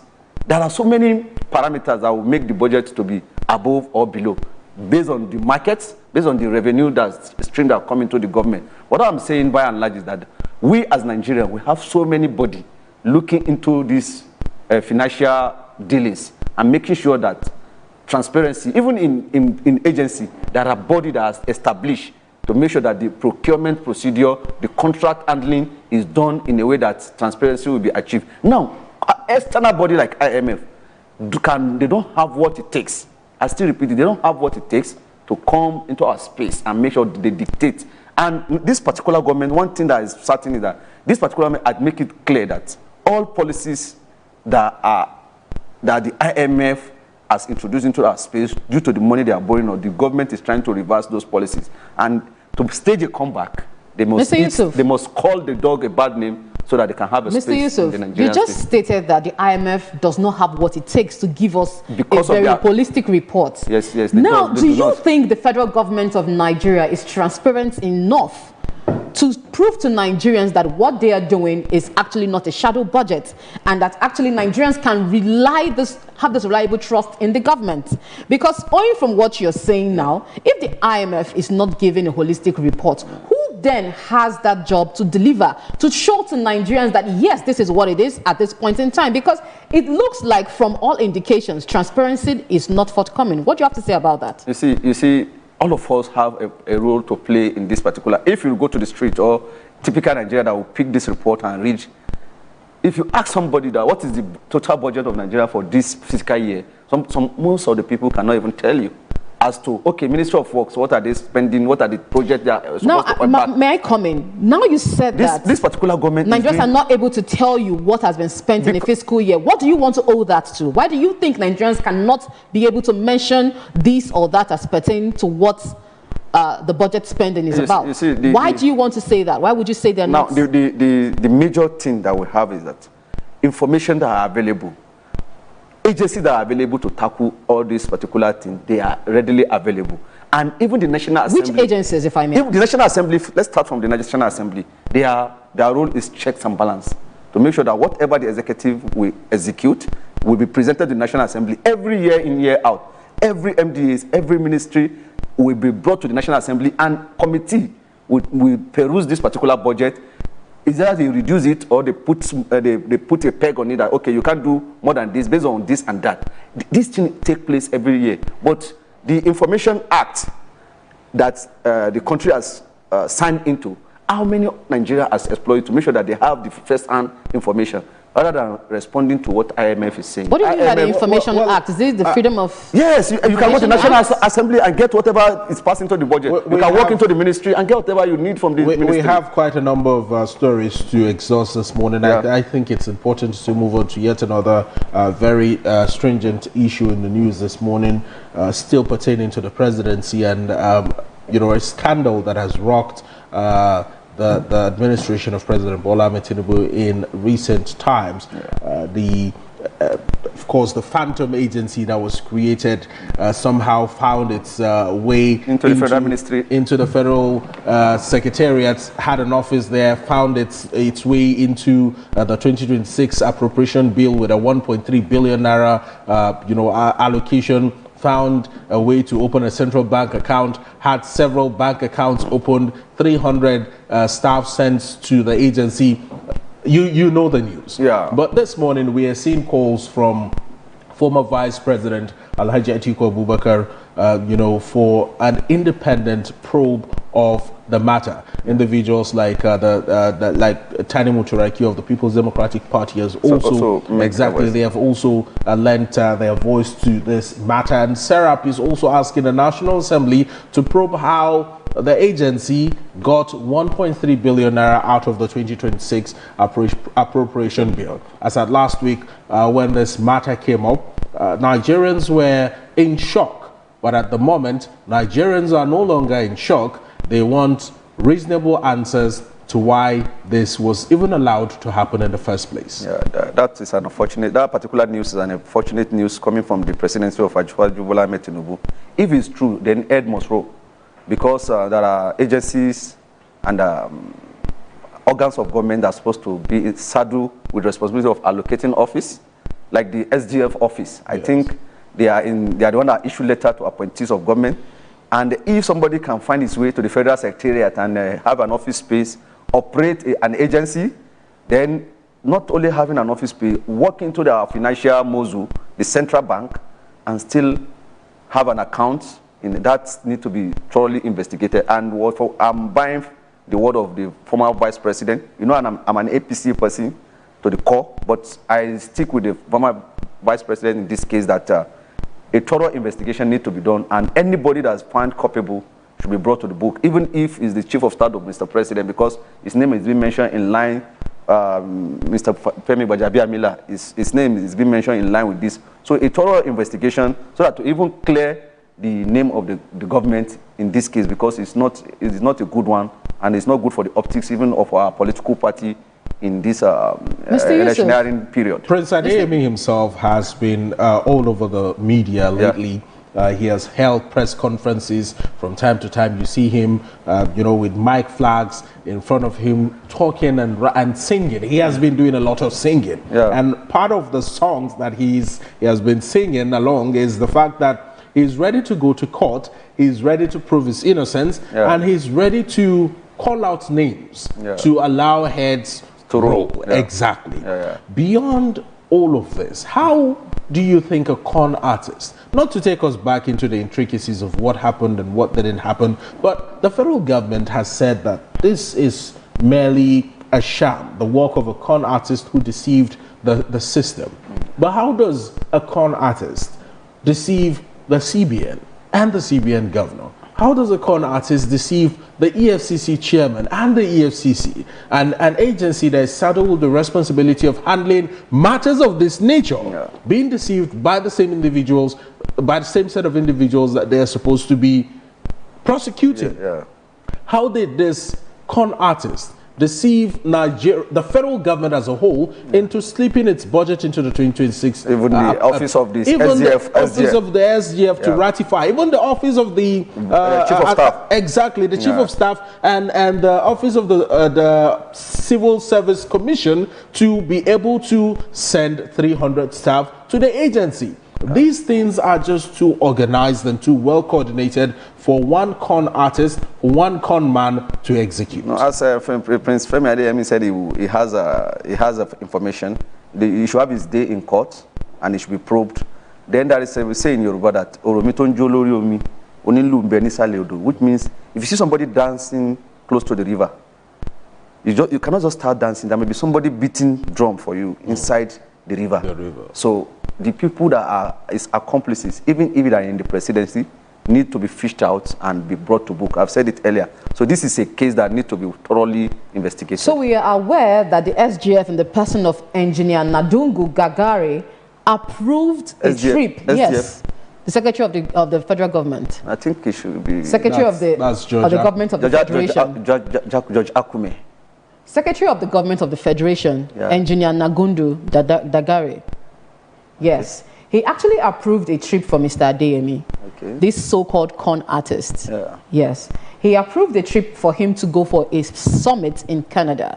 Now, looking at all of these agencies and all these authorized bodies or appointees that are aware before now about this Prince Adeyemi, don't you think for a holistic, transparent and unbiased judgment to be delivered or probe to be delivered, these persons who are mentioned as partakers in this whole accomplices in this whole fraudulent activity, don't you think they should be brought down from the positions they are occupying, just so that a very conclusive and holistic approach of probe would be given to the situation, given the whole sensitivity of all that is going on? Is normal, because the con artist, which I've said it earlier, is working with some people, and those people must be fished out and made to face the book. One thing is that investigation doesn't also happen. You must put up a report to the relevant investigation organs to do the investigation, and they start calling names. And when you are so much involved, or you have a particular interest that is so vested, and you are holding an office, you may be excused from that office so that investigation. So all those people need to be brought to book. I even mentioned here that even if it is chief of staff of Mr. President, the issue of corruption should not be the issue that will not stain all other good work that the presidency has been doing. This one is a big one that needs to be cleared and cleared clean, so that the name of the government will be seen in a good light for Nigeria, at least if the investigation is thoroughly taken. Now, of course, the presidency has also retracted its steps and has directed the EFCC and the DSS to investigate officials involved in the PFIPC scandal. And top of which we understand is the Chief of Staff to Mr. President, Right Honorable Femi Gbajabiamila, of course. And Gbajabiamila himself had claimed that he was the first whistleblower in this case, that he was the person who had raised the alarm that somebody was impersonating him and using his name, signature, and letterhead to carry out very illegal and illicit activities. But do you see the EFCC and the DSS really independently investigating this matter without the influence of such powerful persons, say for instance Gbajabiamila in the system, who are very, very influential? It has happened before under the presidency of Muhammadu Buhari. When the grass cutter issue comes up, the former SGF was booted out of the office by the presidency. So Gbajabiamila case coming out to say he's a whistleblower in this place, until when the case is investigated, you cannot be an avatar in your own case. So as the SDF, if it's found culpable, the federal government, the EFCC, and the ICPC, all these graft agency, have what it takes to put him out if he really found wanting, because the president will want to avoid if there will any stain that will come to his presidency. So if he's found wanting, Nigerian state has the mechanism to put him out of the office and have him punished if they need be. So the government of the day ordering the DSS and the AFCC to investigate this issue, do you think they have what it takes to judiciously handle the probe of this matter, given the fact that the Director General of the EFCC, was once found in the office of this con artist in question? What do you make of that? You see, a lot of things take place in our space. A lot of things have happened in Nigeria that you think there's nothing that cannot go on in Nigeria. People go to places and snap pictures with high-profile personality to gain credibility. If you go to the Nigerian space like now, when you say people go to places, let me give the you EFCC DG went to the office of this con artist. It was not at his own office. It was at the office of the so-called con artist. A lot of things happen. Okay. I'm just giving you a lot of things happen. A lot of meetings are scheduled. A lot of things happen that will make somebody be seen somewhere. I'm here this morning. It's as a result of one contact or the other, and I'm giving analysis on national issue. So what I'm trying to say is that if the guy is found wanting, even the EFCC boss, if he's found wanting in this case, can be excused from his office and that person will take over. It has happened in this country. That's correct. Somebody was at the EFCC and he was fingered in a corruption case. Certain Abdurrashid Bawa came in and investigated him and made sure that he left office for that reason. So what I'm just trying to say is that if it's issue of investigation and bringing the corporate to book, I think the Nigerian state has all the mechanism to do, and the presidency, if they are willing, they can go 100% and make sure that the root of the matter is cleared. Well, quite interestingly, let's move to yet another issue this morning. Another scandal rocking the Tinubu-led administration, but this, I hope, will be resolved in due time. This time around, it's concerning the National Commission for Almajiri and Out-of-School Children Education that we hear had earmarked 8.4 billion naira in the 2026 budget for road construction, which is outside its statutory mandate. Details of the 2026 Appropriations Act show that this commission was allocated 22.82 billion naira, comprising 21.68 billion naira for capital expenditure and 1.14 billion naira for recurrent expenditure. The agency also budgeted for several other off-mandate projects, including the procurement of ambulances and medical equipment and the installation of solar power facilities. How do you react to this, Mr. Yusuf? You know, you need sometimes some news, it's laughable. Almajiri Commission, maybe they are consulting the road to Almajiri colonies, I don't know. But the fact that the humongous sum of 8.4 billion being a mark for Almajiri Commission is laughable. I mean, it's not like the Southeast Development Commission I'm just saying their mandates and their terms of references is clearly stated out in the act establishing the commission. Exactly. For them to go into road projects, they are not Ministry of Works or an allied agency under the Ministry of Work who are saddled with road maintenance, road upliftment, or emergency. There are some road that will collapse within some day and you need to fix it, then a particular agency in that ministry, but they are not even, I think they should be under the Ministry of Humanitarian or something under like the that. Ministry of Education. Under the direct supervision of the Ministry of Education. Even the construction of road that lead to the university, not the one inside the university, are handled by the Ministry of Works, not the Ministry of Education. So all these are shenanigans that should be looked into. And can we have that infographics projected on the screen once again? Let's take a look at that. So if we have a closer look into if they are building classroom, if they are building hostels, if they are building sanitary inspectorate for the children to be well catered for, medical center for the Almajiri to be, that will not be an issue. But road construction, this is off their track, and whoever is doing that is doing the wrong thing. I think the graft agency should speedily walk into that particular space and make sure that they are brought to book. Before now, I mentioned something like visionary oversight. Yeah. Now, given all these informations that are making the headlines and looking at this Almajiri commissioning earmarks of 8.4 billion for road project, do you think it's something that will bring economic benefit to the Nigerian citizens? Looking at the ASU group who has been asking the federal government for what is valuable needed for them to make progress in the educational sector. And here it is government giving 8.4 billion naira for road projects. How valuable is this project to the nation at large? We have just cleared that just a while ago. The Almajiri Commission is not their mandate to construct road in the first place. So anybody allocating 8.4 billion in the Almajiri sector to construct road is doing the wrong thing.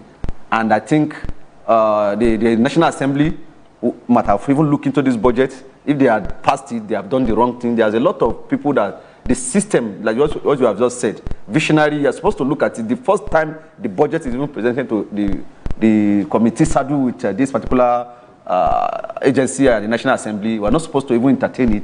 If there is need to even construct a road to Almajiri colony, it should have been taken to the Ministry of Works or agency under the Ministry. The entire concept of an Almajiri colony. Not construct road. Exactly. The entire concept of an Almajiri colony has absolutely nothing to do with road construction, ambulance procurement, medical equipment procurement. They can do that because hold on, an installation of solar power facilities. These are completely out of its jurisdiction. Let me give you an insight into what the mandate of the commission is. It was established by an Act of Parliament on May 27, 2023, under the supervision of the Federal Ministry of Education.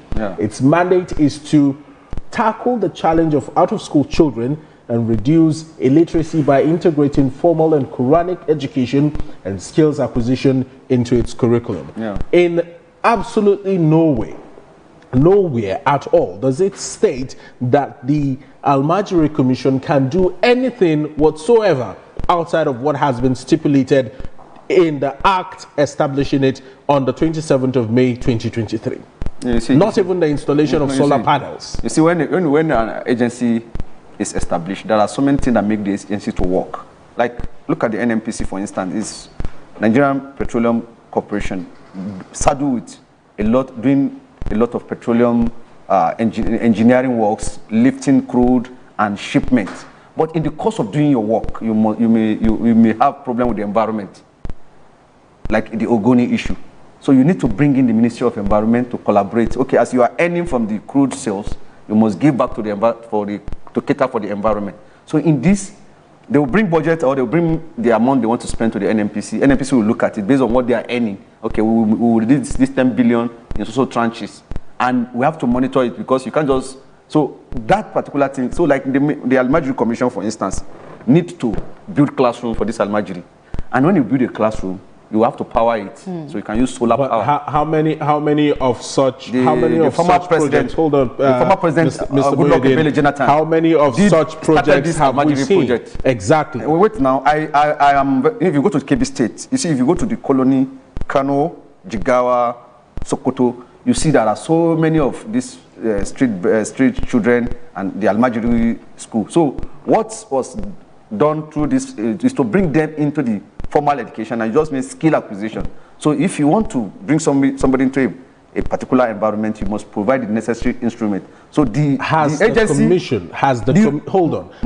commission stated in any publication, whether print media, television, radio, or anywhere at all, the achievements of the commission since its creation in 2023? Has it given any detailed explanation as to the number of buildings that have been erected by the commission? Has it given any explanation as to the number of projects, not out of its mandate now, projects within its mandate that have been executed? I know. Does it have a data of the number of Almajiri children that have been taken off the streets, perhaps sheltered properly, well taken care of, enrolled into an institution that, of course, ensures the Quranic knowledge and basic skills acquisition? Has it done all of these things that are the basics, the number one responsibility and role of the commission. Is there anything regarding this in the public domain? You see, I know many of the schools. Can you name a few? Yes, if you go to Mina, along the University Road, there is a school, Almajiri School, that was established. Then anywhere they are in their colony, some of the buildings, some of the places where they are before were turned into school. And teachers and facility are allotted to that particular space. This is in Kebbi, Sokoto, and Jigawa, and most parts of the northwestern state of Nigeria, then some part of northeast. So what I'm saying is that the road issue is what is out of their mandate. But any other thing that will make their work seamlessly, they can provide facility, they can provide water, they can provide shelter, even hostel accommodation in the space. And some of them have been doing that. But based on what you have just asked, the commission will have a database of what they have achieved since the establishment. I think it was given a vigorous approach during the Goodluck Ebele Jonathan. It was make a front burner in making sure that the literacy is increased to a large volume in the northern part of Nigeria, mostly where those Almajiri children are located. But the issue of constructing road to the tune of 8.4 billion naira is way out of their mandate, and whoever is doing that needs to be cautioned. Those people that pass that law and pass that bill, those people that look at it and do not expunge it. Some people go in Nigeria to do other people's duty because they think they can use it to get some money. So you can just say, okay, yes, you need this road. Even if you are taking it to Almajiri colony, the Federal Ministry of Works or allied agencies in that ministry can champion that particular cause, and that budget is supposed to find its way to the Ministry of Works. That's what I'm just saying. All right, quite very important and salient points raised by Mr. Yusuf Muhyiddin Ahmed. We have just about 2 minutes to wrap up this discussion, but let's get your reaction to the killings in South Africa, xenophobic attacks. We hear that 2 Nigerians have lost their lives since the June 30th deadline. And Federal Ministry of Foreign Affairs is warning strictly that if the South African government does not stop the killings of Nigerians in South Africa, it will take very stringent actions against the country as a whole. Let's have you react to this before we let you go. It's international diplomacy, and one thing I'll just tell Nigeria is that we should find a way to come together and build our nation. We don't need South Africa. We got all it takes to make this country great and even to be the pride of the world. It's South Africa that needs Nigeria the other way around. We liberated them from the struggle of the apartheid. We are one of the countries that make them to give even the black South Africa where they are today. One of our former presidents said the center point of Nigerian foreign policy is the upliftment of Africa. So many African countries have benefited from the benevolent art of Nigeria. What is happening in South Africa is not a good for the optics. Nelson Mandela will not be proud. The founding father of the South African black race, who championed the involvement of the blacks in the politics of South Africa, will not be sleeping well in their grave as to what the South Africans are doing to other black Africans. From Nyerere to Julius Malema of this world, many African countries stand up for South Africa in their dark days. We give them light when they need one, but today what they are doing to other Africans is not a good payback, which I think the South Africans should have some rethink in their approach to the black Africans. We are their brother. We are supposed to be our brother's keeper. So this thing that's happening in South Africa for the optics is not encouraging. Do you think the federal government has actually taken enough action as it pertains to the relief or the measures to curb these killings, especially of Nigerians over there in South Africa? Just 1 minute. There are people that are documented, they are staying there, they have business over the year, they are doing well in South Africa. They've helped build the economy of South Africa. What is happening in South Africa is just envy and unnecessary. The real issue is that they're supposed to get into the business community. If Nigerians came there and they are doing well, you are just envious of them. So what they need to do is to make sure that they integrate. You can't stop other people from coming to your country. All you need is to integrate and move together. Thank you, Mr. Yusuf. It was nice having you this morning on this morning's Express. And this is where we call it a day on this segment of the program. Join us at 9 a.m. where we'll be discussing the Nigerian Army Day 2026. Protecting the nation, serving the people is the topic of the Nigerian Army Day celebration. And we'll have 2 guests joining us in the studios this morning to give good analysis about the Nigerian Army and to honor the Nigerian Army in general. Please don't go nowhere. Stay with us on ADBN TV, and we'll be right back after this break.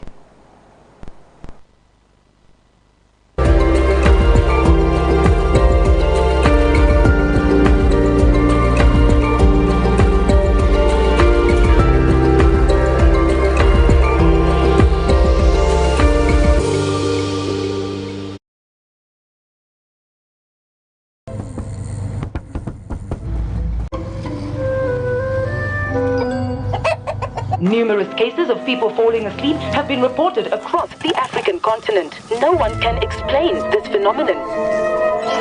He's getting close. With 24/7 FIFA World Cup coverage, sleep can wait.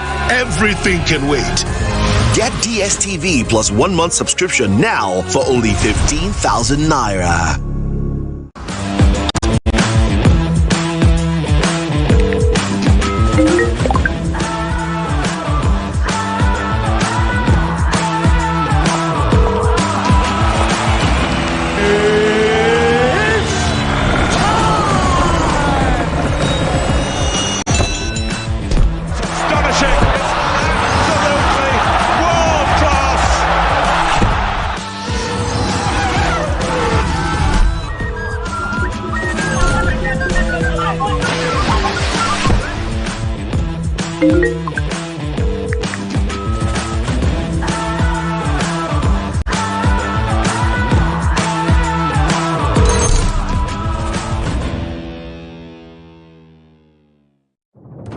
There are stories that make the heart race. Where love is born in the most dangerous moments. Ali was actually Poyraz Ali. Each secret can destroy everything. Love. Passion. Power. Lies. It's not the first time you let me down. It was my mistake for trusting an idiot like you. The dramas that make you feel everything. Catch the sizzling episodes of Sins and Roses at 4 p.m, Domenica Monteiro at 5 p.m, Be My Sunshine at 6 p.m, and Avenida Brazil at 7 p.m, Central African Time. Only on Novelas Plus.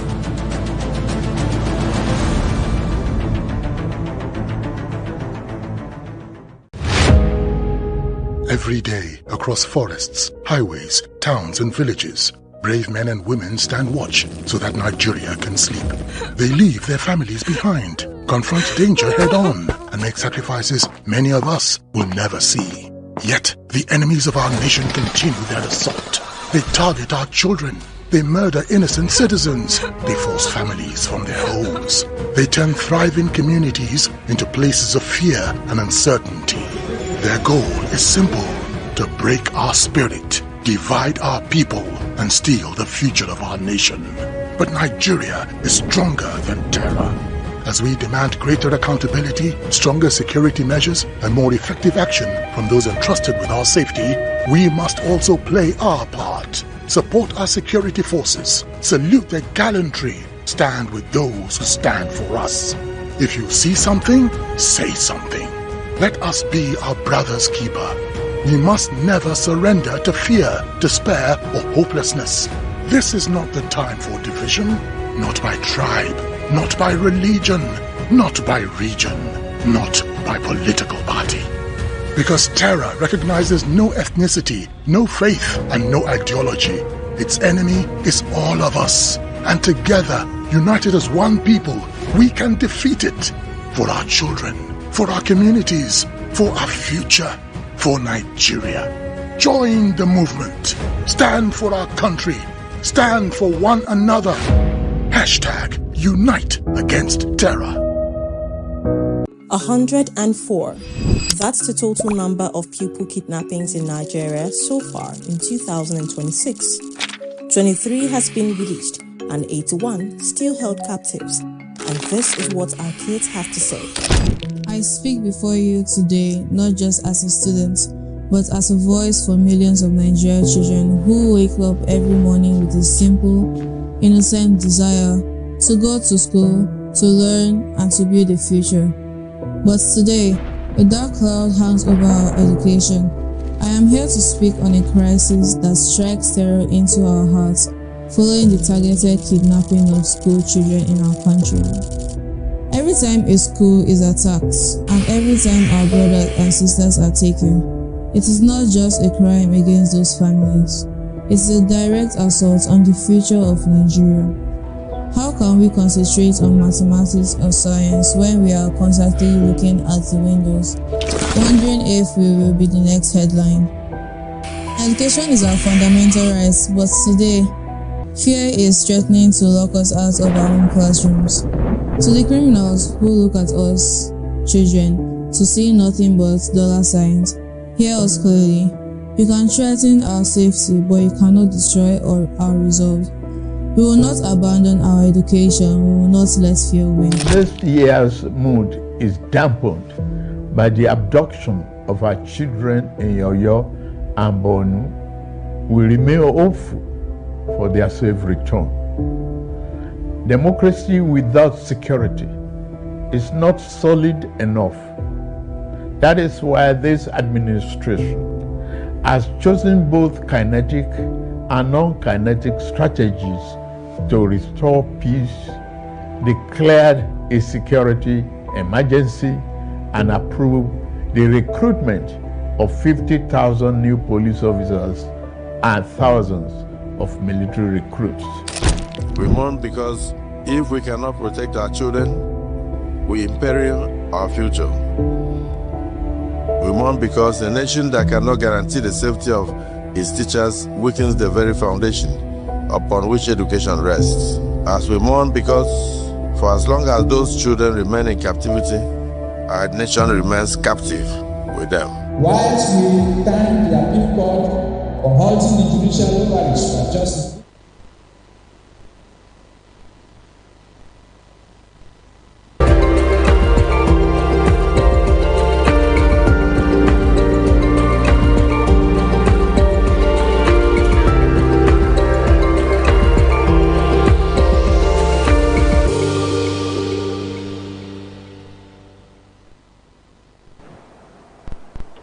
You're welcome back to Morning Express. Now let's have our next guest of the day. This morning we're being honored to have in the studio a retired Nigerian Army Major General. But before we introduce Major General Nicholas and his very large portfolio, let's remind you that the Nigerian Army is celebrating its 163rd anniversary as an army.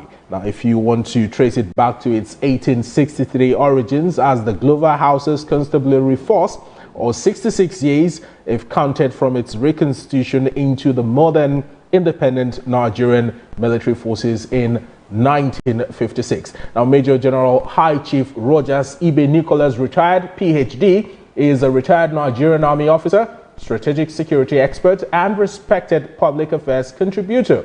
With over 3 decades of distinguished military service, he has served in different capacities in several command positions, including Theater Commander of Operation Lafia Dole, where he led major counterinsurgency operations against Boko Haram and played a pivotal role in the rescue of abducted civilians and the restoration of communities in Nigeria's northeast.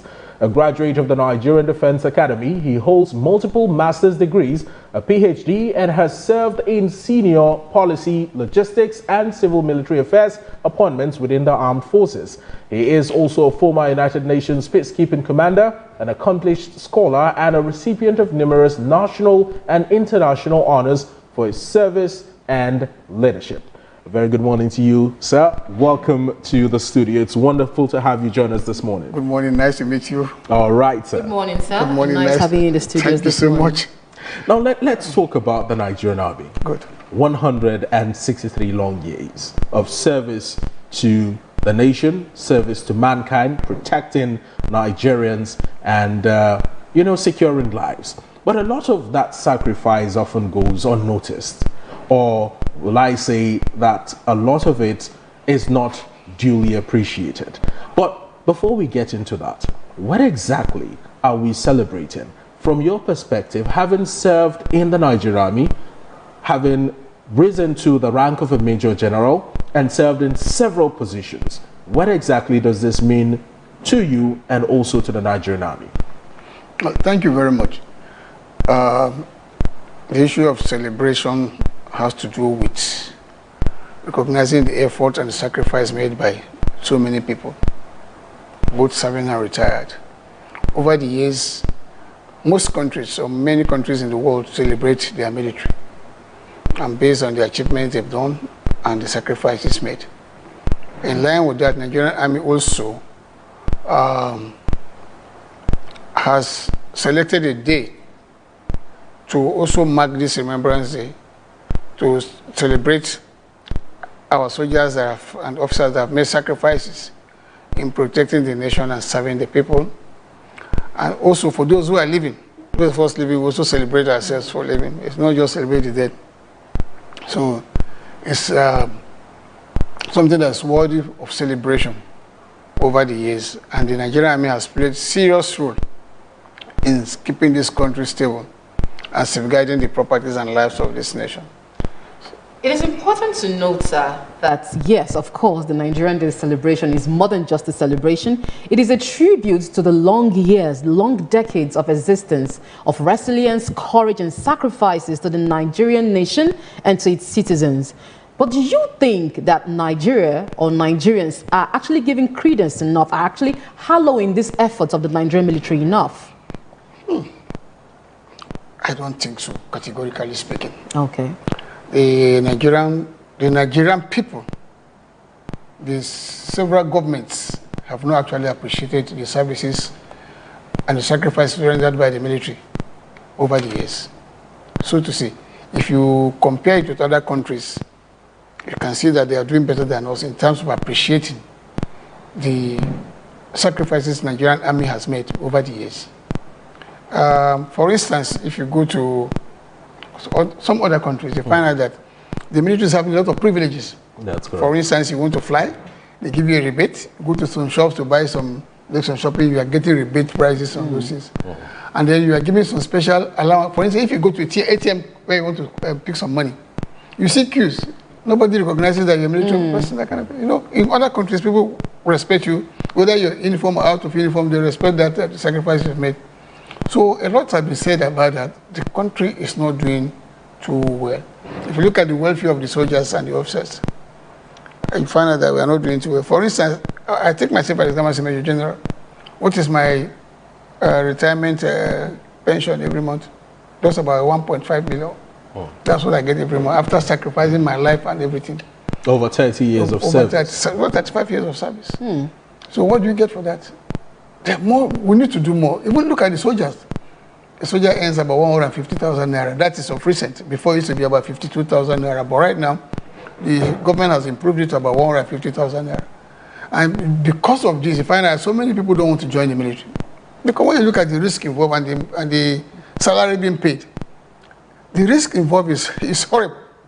Well, in just a moment, we will get to the risks involved in joining the armed forces, especially the Nigerian Army, the welfare challenges, remuneration issues, and of course appreciation issues as well. But focusing more on the commemorative significance of the Nigerian Army Day, some Nigerians will tell you that the worst form of democracy is better than the best form of military rule. And if you trace it back to, say, the 70s, when General Olusegun Obasanjo at the time, held elections and Shagari came into power, you could say the military brought him in and the military still took him out. If you also fast forward to the late 90s, when the same Chief Olusegun Obasanjo, who was former head of state, now came back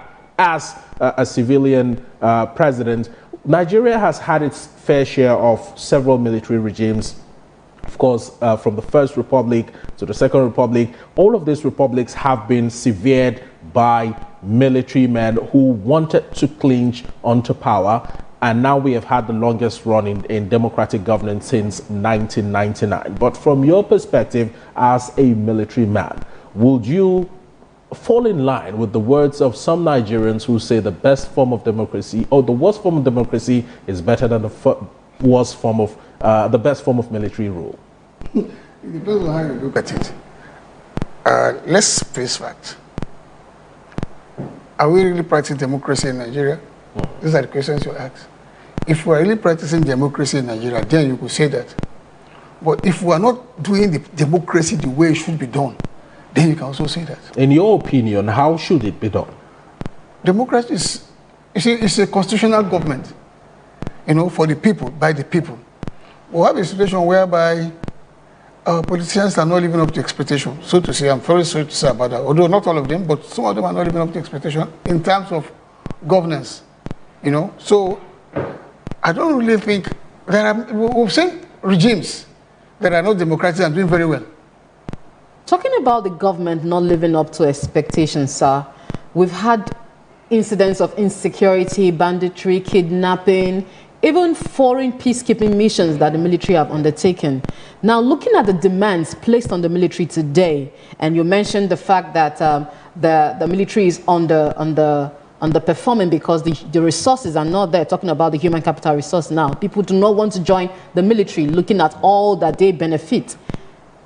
Now, looking at all of this vis-a-vis the security situation, do you think the military has a lot to do in securing Nigeria? And how do you think the government should better support the military and even Nigerians as well?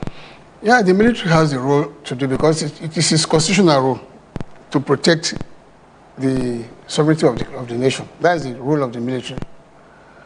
But doing that, you need the support of the government and of everybody in the country. For instance, we're talking about the issue of insurgency in the country.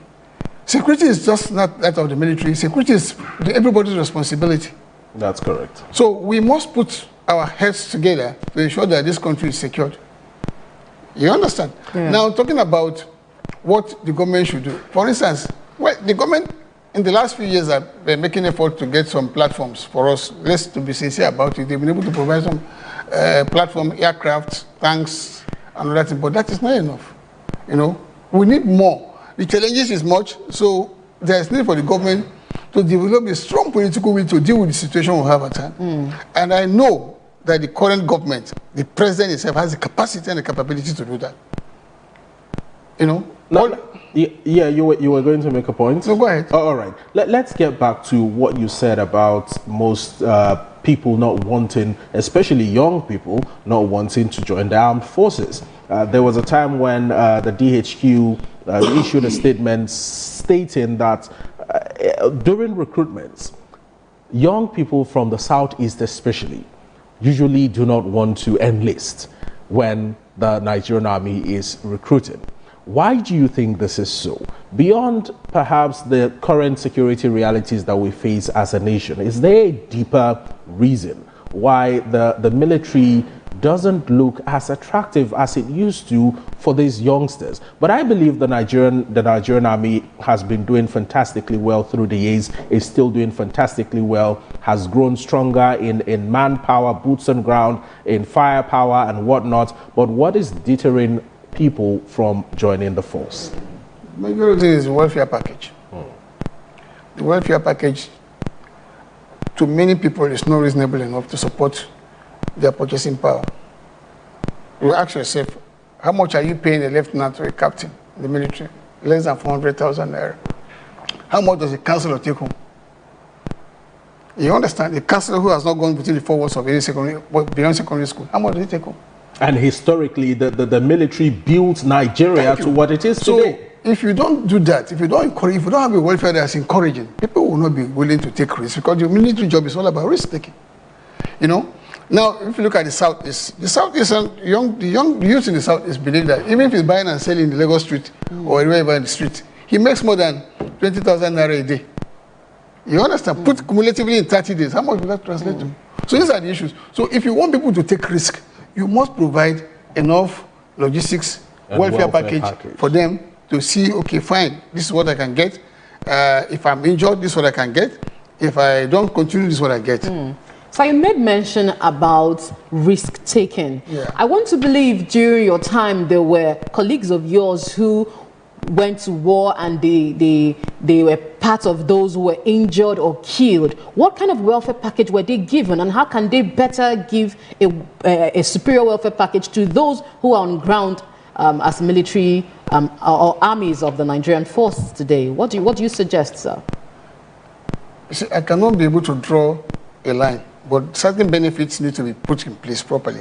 For instance, if somebody is working in NNPC or Central Bank, had an accident, moving from one state to another, had an accident. If you see the welfare package given to him, at times he's flown abroad for treatment. But we have a situation where soldiers are injured, officers are injured, and then nobody even cares. The military continues to manage it on its own. The military cannot do that alone. Let's focus on the counter-terrorism efforts of the Nigerian Army and also in ensuring national stability. We have had several theaters of war and commands in the country. We've had several operations like the Operation Hadinkai, the Operation Lafia Dole, the Operation Fansanyama, and several other operations that have successfully neutralized terrorists, bandit kingpins, and the rest in Nigeria, and have done fantastically well when it comes to the rescue of abducted individuals in the country. Let's focus on the successes and achievements of the Nigerian Army, Major General, sir. We have had, in the last couple of months, perhaps the highest number of abductions in communities in Nigeria. But on the other hand, we have also had the Nigerian Army, the armed forces in general, working the hardest to ensure that they rescue these individuals. And almost on a weekly basis, it's either we hear that rescues have been made, or terrorists and bandits have been killed, or some of them have surrendered to troops of the Nigerian Army. How impactful is this, and how do you think the armed forces have been, at the forefront of ensuring that Nigerians don't lose Nigeria entirely to these bandits and terrorists? Well, let me congratulate the Nigerian Army and other services for what they've done so far, trying to rescue the country and then trying to win the war against insurgents. Now, the way it looks like, generally from some of us, it's like it is the insurgency versus the military. Yeah. The whole government of governments and other agencies are not really participating in this. Security has to do with everybody. So it's a whole country affair, I'll tell you, make it clear to you that Nigerian government has not declared war against insurgents. That is clear. Because once you declare a war, all the elements of instrument of government power, comes to play. But here we are just managing it. That is why it looks as if it's Nigerian military and the insurgents. Yes. So there's need for the government to come up with this very strong policy. Let people be involved, because these people stay with the communities. Generate intelligence information, pass it to the military, and then the military can respond positively. But you find out that most of them they are not. You find out because maybe the people have been cowed, be scared of the insurgency. They don't even report the issues. So one of the major problems is intelligence gathering. It's not too strong across the nation. So we need to do more in terms of intelligence gathering, and then coming up with agency cooperation, inter-agency cooperation, including the media. People need to propagate, carry the news that will suit Nigerian military and the Nigerians, not carry the story that that further emboldens the bandits. Yeah, most of the media times carry stories that embolden the bandits. Social media every day throwing camera films and stories, which shouldn't be. We should be able to have a counter measures on such things to discourage them from doing such things. I made mention while I was introducing you here in the studio, I made mention of the fact that most of the sacrifices of the military in Nigeria often goes unnoticed, unthanked, unappreciated. But on the other hand, we see the federal government coming out from time to time to tell Nigerians that indeed our armed forces are winning the fight against insurgency. When a statement is made today, tomorrow there is an attack somewhere. a statement is made, there is an attack. Are we going in circles with this fight? It's been raging since what, 2009, since the Boko Haram inception of the Boko Haram insurgency in Borno State. It has spread all over the northeast, and now we are seeing different bandits groups in the northwest, the Lakurawa, the Mahmuda, the ISWAP, so many terror groups operating in Nigeria. In reality, are we really winning this war? Yes, to a large extent you can say we are winning the war. You know, period to this time around, there were places where you see that there are no go areas. For instance, years by Goza was taken at the headquarters of Boko Haram. That's correct. But we were able to secure Goza and some other places, Gambaru, Ngala, Dikwa, all those places we had. But we were able to secure those places. To reclaim them. Yeah, so you can actually say that the Nigerian military is doing its best, the government is doing it, but we need to do more. More in what sense, sir? More in the sense of, for instance, now, you find out that Nigeria does not have any land border with Chad. We have only maritime water boundary. There's no land border. Chad. Yeah, but where we have issues is with the Niger Republic. The land border is with the Niger Republic, and it's so porous.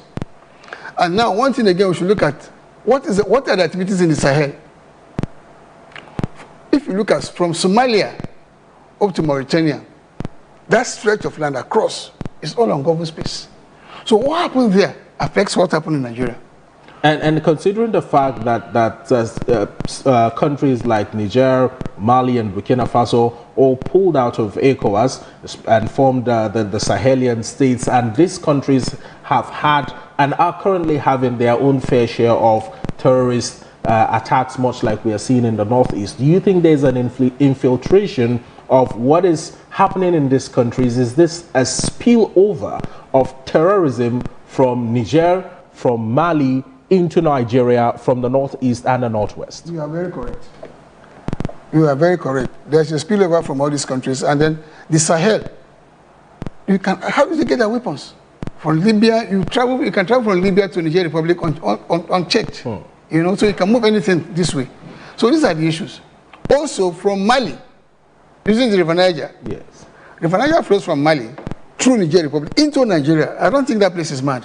So people can come with a large quantity of arms and ammunition through River Niger into the correct issue we're having in Kwara State and Niger State can be attributed to that. So you made mention of the fact that security is everyone's business. Yeah. Now, with that being said, what do you think?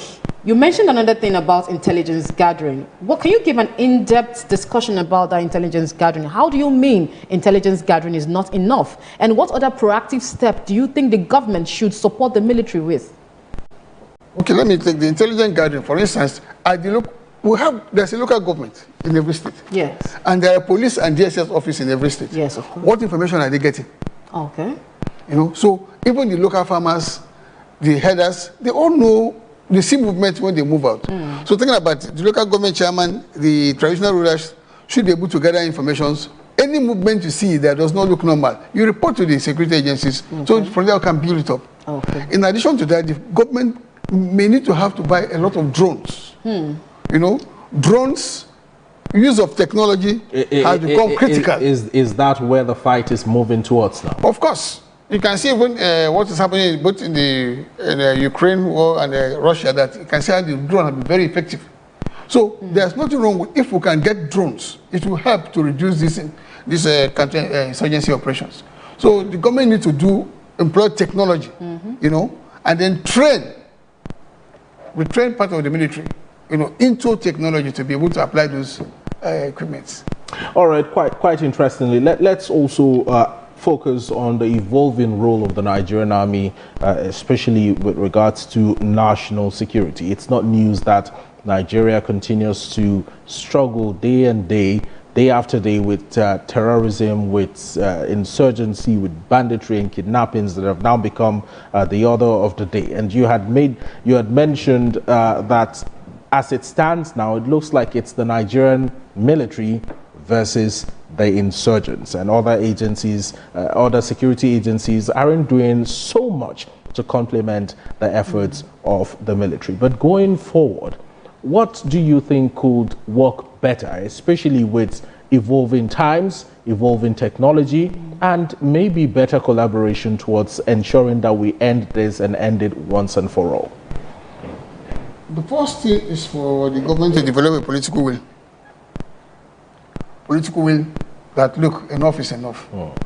I tell you, the president that I know, if he says, instead of saying, look, gentlemen, enough is enough, this will end. That is the political will. Enough is enough. You provide all the resources for the military, provide all the welfare support, provide all the machineries needed, technology needed. I'm telling you, the military has capacity to deal with this situation as quickly as possible. When I was theater commander, we rattled through Sambisa Forest. In less than 1 week, we were told Sambisa Forest. Killed so many of Boko Haram, collected so many of their equipment. You know? Thereafter, so many things happened. Nice one, sir. I think this is where we'll be drawing the curtain. No, we still have quite some questions to ask Cynthia. Okay. We still have some very important questions. Let me get your reaction to issues like, say, de-radicalization of terrorists. I know we are talking about the celebration of the Nigerian Army Day 2026, and it should be about the accomplishments and achievements of the Nigerian Army as a whole. But let's focus on the radicalization of terrorists.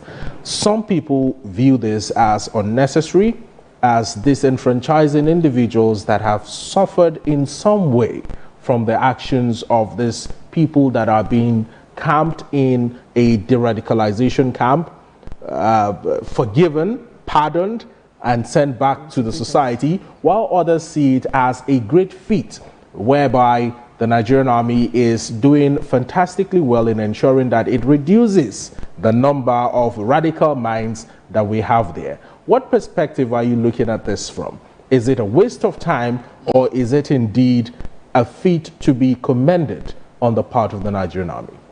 Well, from my own experience, it can be seen on two ways. Yeah. To be very sincere. Now, in the course of our operations, it's not everybody there's a member of Boko Haram. You know, what they do is that when they take over a community, they bring out some people and shoot them and kill them. Now, that sets fear to every other young man and women. Yes. And now, it's either you join us or you go like them. So people are being coerced to join them. So you see, from the outset, they are not part of that thing. Now, there are others too that are hardened members of that team. So when you come to, you need to be able to identify those of them that are not criminally minded. They are not original members of Boko Haram. Those are people that you can radicalize. But then how do you identify those? No, that is the work of the military intelligence and the DSS and a lot of circles. To figure that out? Yes, to figure that out and find out that, look, these ones have issues, this one. There was some had pictures of Boko Haram, wanted Boko Haram all over. We know them. So, and I don't totally support the idea of sending them back to the military. You know, I don't totally support that. That's an angle that many people have a very big problem. I don't really support them.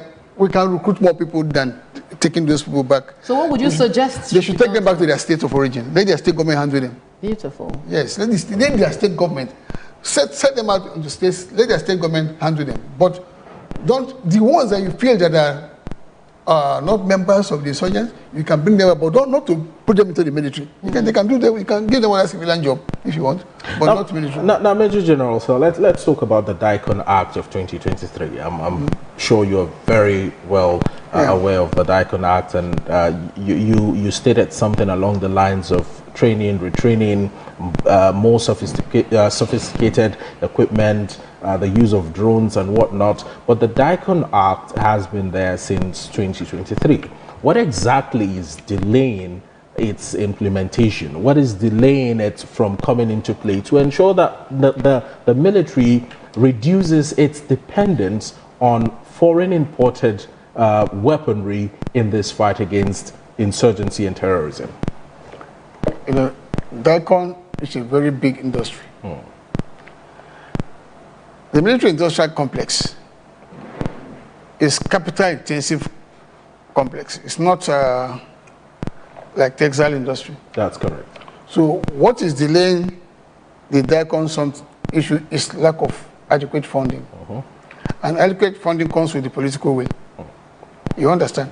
So if you look at the DICONs, like other ones that were established in the center with Nigerian DICON, like that of Brazil, they are producing aircraft and tanks.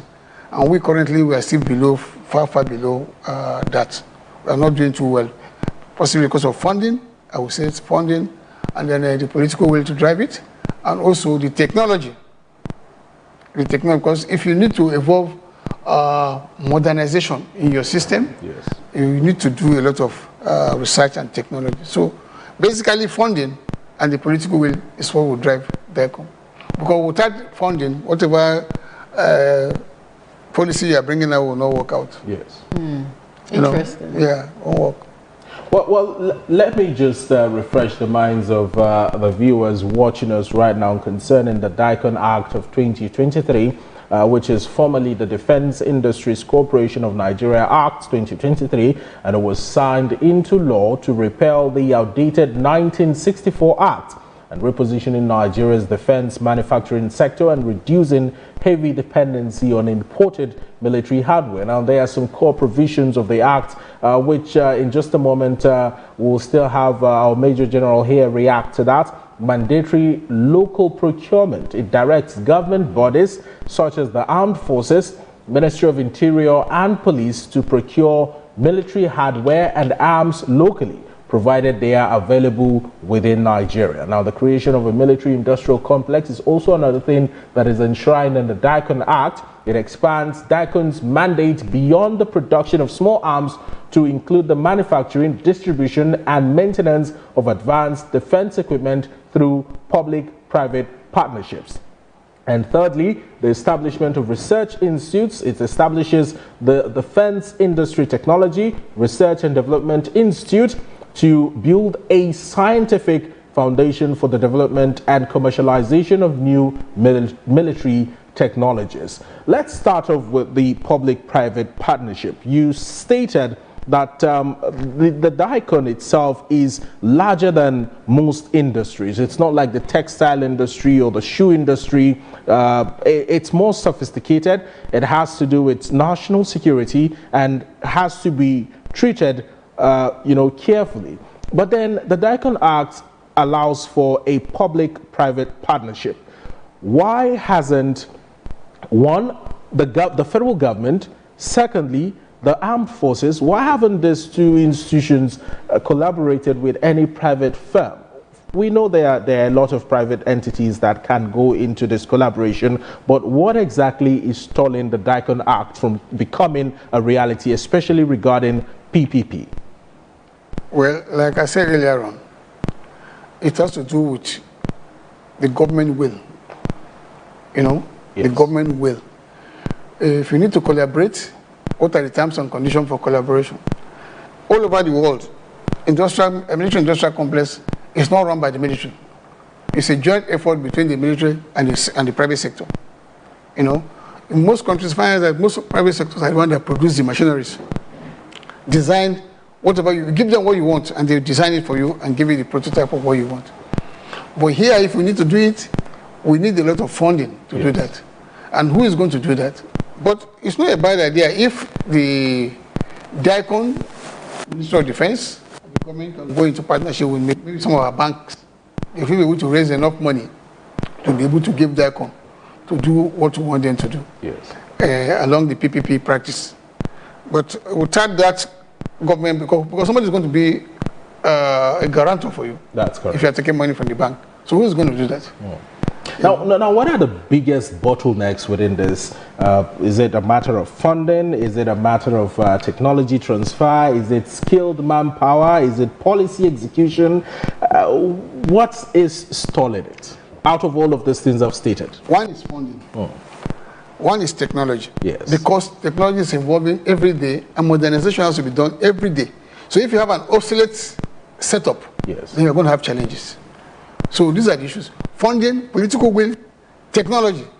If you need technology, you need to do a lot of research, into modern equipment, modern warfare. What do you need to do? So, for instance, look at what Ukraine has done. After Russia has pushed Ukraine to a very far distance, Ukraine went back and went into technology to employ use of drone. Yes. So the drone is giving Russians a lot of problem. So that is what we're looking at. So if we, as a country can develop such idea and then using technology to follow it up, good funding and good political will, we'll be able to overcome some of these things. All right, we'll come back to you in just a moment. We have our correspondent on standby at Chinono Temple, who is in Port Harcourt, the River State capital, to speak to us as to happenings around there regarding the Nigerian Army Day 2026 celebrations around its 163rd anniversary. Hello, Temple. Good morning. It's wonderful to have you join us on Morning Express this morning. Are you on the line with us? I cannot hear you. Hello? Can you hear me now? I'm very faint too. All right, please give us a debriefing into what it looks like. I am in the Liberation Stadium, venue for the grand finale of the Army Day celebration. So there are a lot of noise here. Well, we can hear you loud and clear. If you can just hear me a little bit. You can hear me. We can hear you. Give us what it looks like there in details. Okay, now if you want to increase the volume of your voice so I can hear you here. Please carry on, Temple. We can hear you. Okay. I am ready. What is it looking like there with regards to the grand finale of the Army Day 2026 celebration? Are we seeing a lot of pomp and pageantry? And what should we be expecting much later during the day? Okay, come again. Give us an on-the-spot assessment of what it looks like where you are in Port Harcourt. Yes, actually, the venue for the grand finale of this year's Nigerian Army Day celebration is the Liberation Stadium, Harcourt. And as it stands now, the stadium is filled to the brim, filled to the capacity with a top military brass, rank and file of the army, with journalists, Nigerian Army Wives Association, officers of the Bayelsa State government, and in fact, this is bubbling. Everywhere is bubbling with decoration. There are a lot of cultural display right here in the stadium, and it is one of the.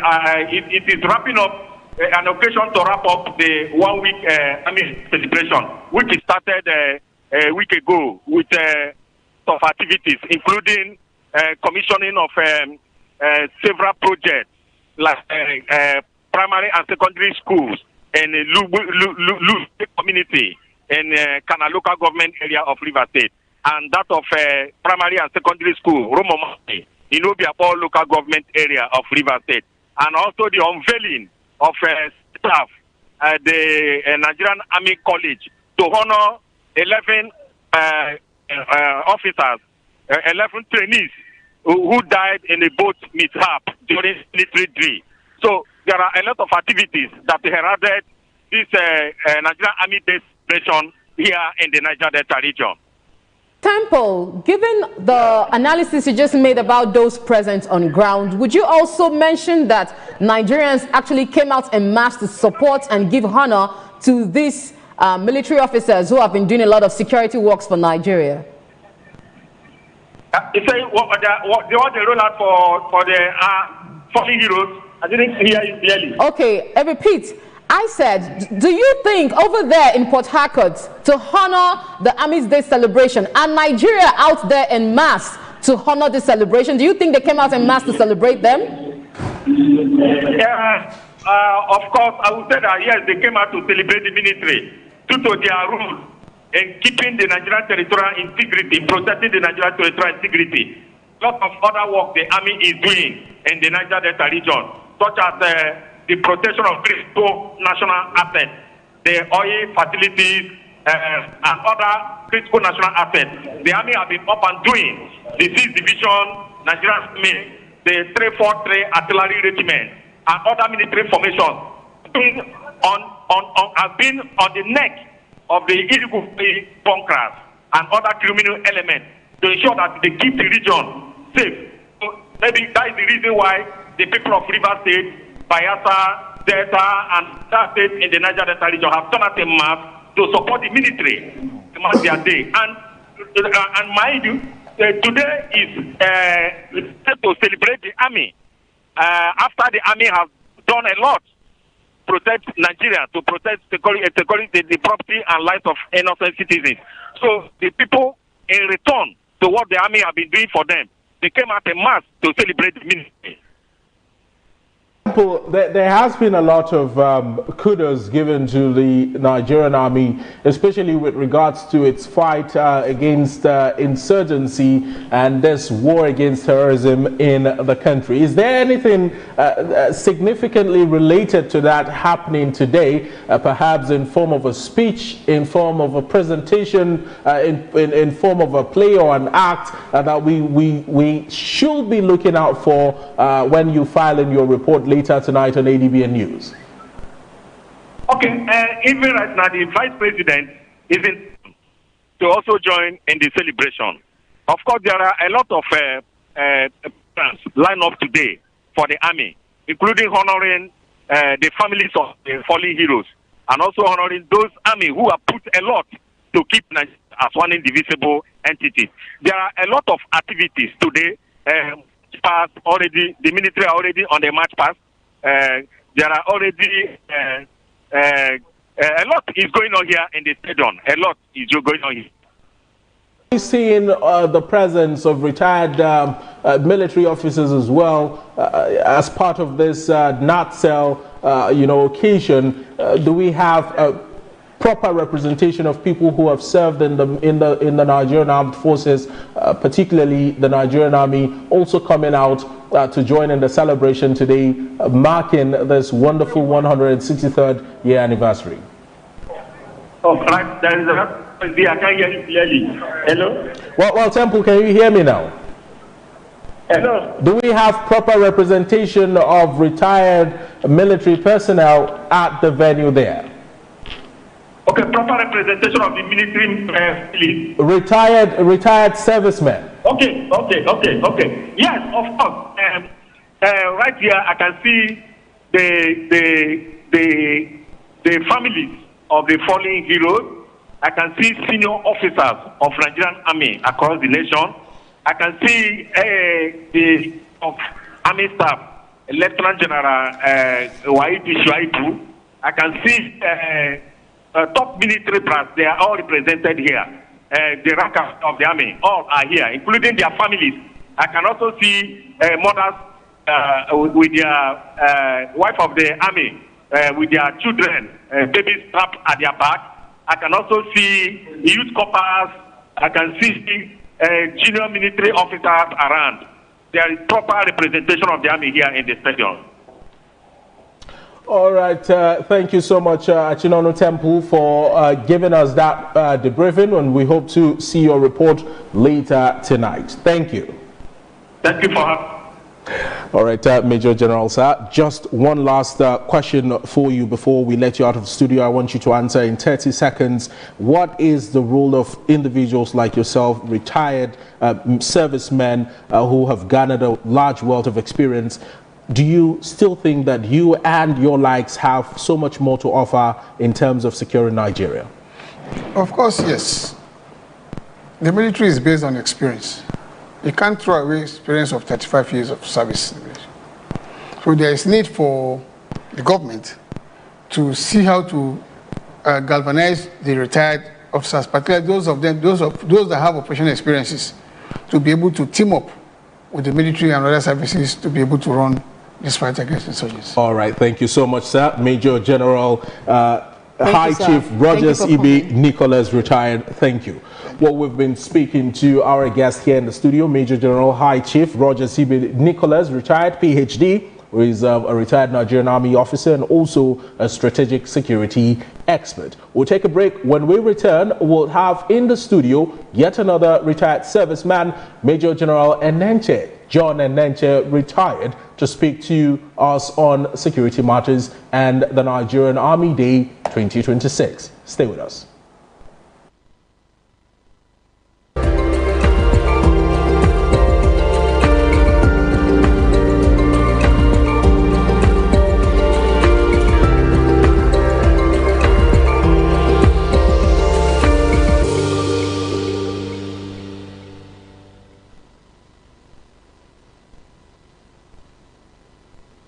The commissioning of Lusre Community Primary and Secondary Schools and other projects in the Niger Delta region were part of activities marking the 163 Army Day celebration. Accompanied by other generals to Lusre community, Major General V.U. Okoro took a tour of the facilities after cutting the tape to commission the project. So I'm delighted to be here in Lusre, Kana local government area for the commissioning of our Special Intervention Civil Military Cooperation project during this Nigerian Army Day celebration. I also recognize the presence of all traditional rulers and local government council members who have joined us today. Today's ceremony provides the Nigerian Army another opportunity to foster public support, enhance cooperation, and promote community development with the good people of Lusre here in Kano, the government area. The activity we are about to witness this morning is a reflection of the main efforts of our 163 years as an army. It's a remarkable milestone in the history of our great institution. This Nigerian Army Day celebration provides us with an opportunity to thank God for His mercies, to reflect on our journey as an army. We celebrate our accomplishments, honor our heroes, renew our commitment to the defense of our dear nation. He further noted that the gesture is part of the military commitment towards educational advancement of the people of Ogoni while strengthening its relationship with the host communities, noting that education is essential to national development and that military role goes beyond combating insecurity to humanitarian and community development initiatives. The Nigerian Army has successfully commissioned over 250 intervention projects across the 6 geopolitical zones of this country. These include the construction and rehabilitation of hospitals, schools, community town halls, laboratories, and roads, as well as the provision of solar street lighting systems, boreholes, and ICT facilities. These projects are designed to complement existing infrastructure provided by the respective governments at the various levels. Appreciating the Army for the kind gesture, President of Kagote Communities, Lacey Moore, thanked the Army for the show of love to Lusre community. I want to personally, on behalf of the entire Ogoni people, thank the Chief of Army Staff for this kind gesture given to us. It's uncommon, and this is the first time we are getting this from the military.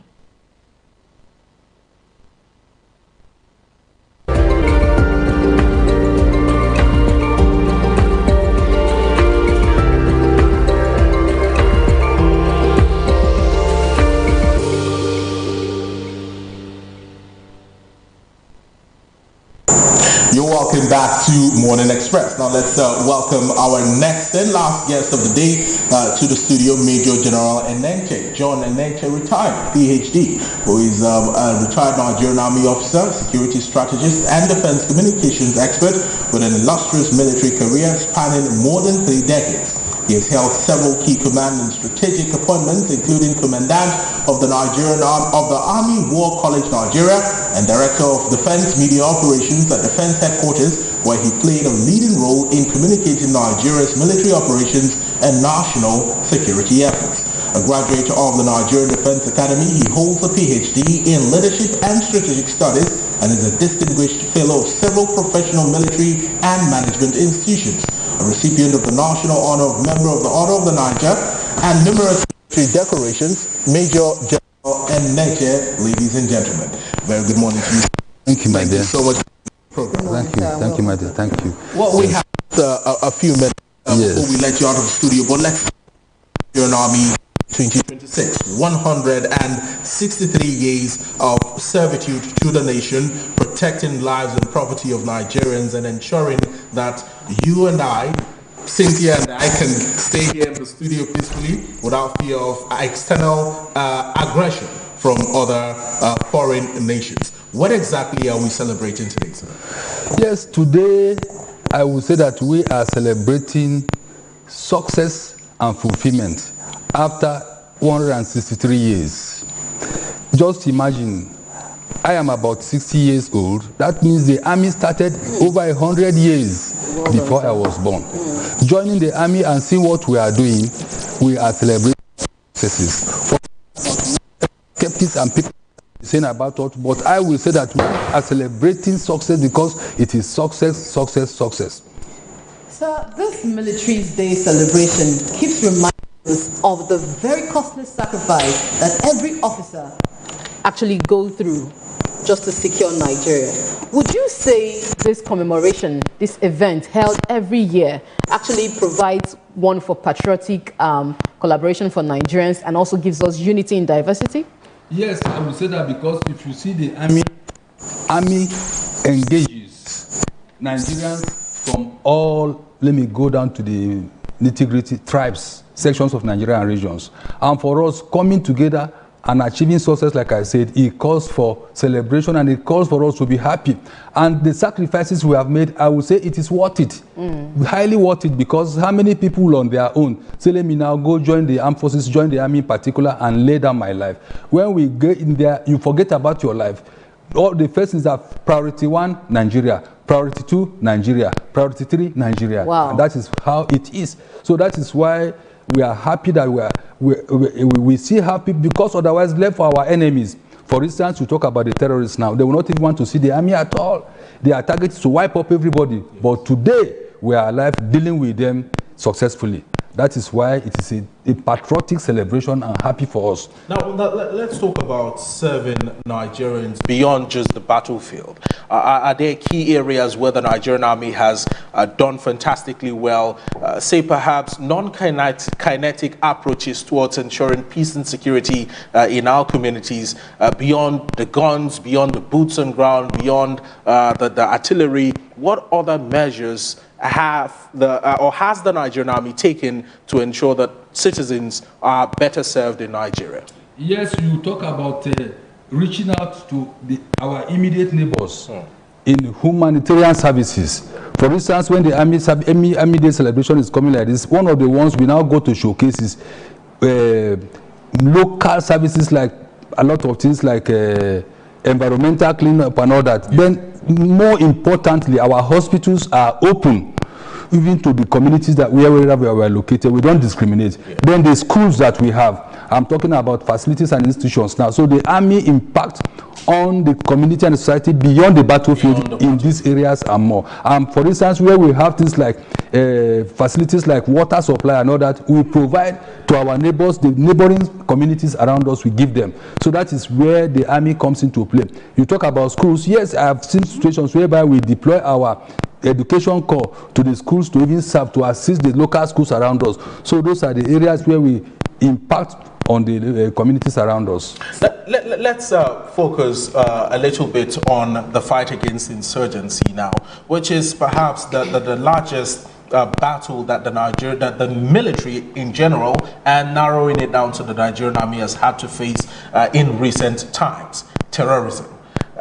What innovative measures, what innovative ways? I know you are retired, Major General, sir, but while you were there, what innovative technology-driven approaches do you think the Nigerian Army has deployed to ensure that we win this fight? And what do you think it can further explore in order to ensure a safer Nigeria for Nigerians? Yes, a lot of innovations. It is not all that will bring out into the open here, because as we are talking now, the enemies are listening. You will not agree with me, but I will tell you of a fact that now they started using drones against us. That's correct. That is correct. And now that they are using drones against us, they went further to start arming those drones. So what do? We have innovations against that. And we have that because if we now come out for the general public, I want the general public to believe Nigerian Army, believe the armed forces, and believe what we tell them. It is true. We are totally loyal. Our loyalty is first to Nigeria, then to the commander-in-chief. Now, I will not come out here and tell you. So we are doing a lot in the area of innovation. And beyond that, you made a comment that no, when you retire, you still have to serve. That is when you pay back. For me as a person, this is payback time. So we are paying back now with the innovations we have, with the ideas we have. As I speak with you, we are trying to partner with the army to see how we can improve on the ways of taking out these people. That is the way where we are now, and I'm happy that the armed forces is also open to listening to us, particularly those who will now have more time, and this is the time that we now pay back from what they have invested in us individually and collectively for about 40 years. So the innovation is on, and part of it I can confirm on the air without equivocation or reservations. And part of it we have civil security services from my own aspect, where we are now collaborating with the armed forces, particularly the army, to see how we can now continue to change the game positively to the benefit of Nigerians. That is what we are doing. We are not sitting down. I was with the Chief of Army Staff at a conference at the launch at Army War College Nigeria, where I was commandant, and we did a lot. We saw a lot. The war gaming and all, there is a lot of improvement. There are ways. Our guys, our boys, our teachers, our instructors, our directing staff, they are not resting on their oars at all. So that is what I can tell Nigerians, because it is dynamic, it is fluid, and also we are also fluid in our innovations and inventions. We are inventing things that we counter whatever kind of drones they have now. We are inventing a platform whereby we can monitor all schools, monitor all churches, monitor all places of worship, our railway lines, and then the roads. All of that is on the table that we are working on, and we are working together with the Nigerian Army. I can assure you that is where we are. All right, Major General, we hope to have you here in the studio again sometime soon to relax and talk in-depthly concerning some of these very important security matters in the news. But it's been a pleasure having you here on Morning Express. I'm always available. I'm always available. Well, we've been speaking to Major General Enenche, John Enenche, retired PhD of the Nigerian Army, regarding the Nigerian Army Day celebration 2026. Of course, this is the much we can take on Morning Express this morning. At the top of the hour, our sports editor will be in the studio for ADBN Sports. My name is Chijioke Okafo. And I'm Cynthia Okosa. Thank you for staying tuned to ADBN TV. All right.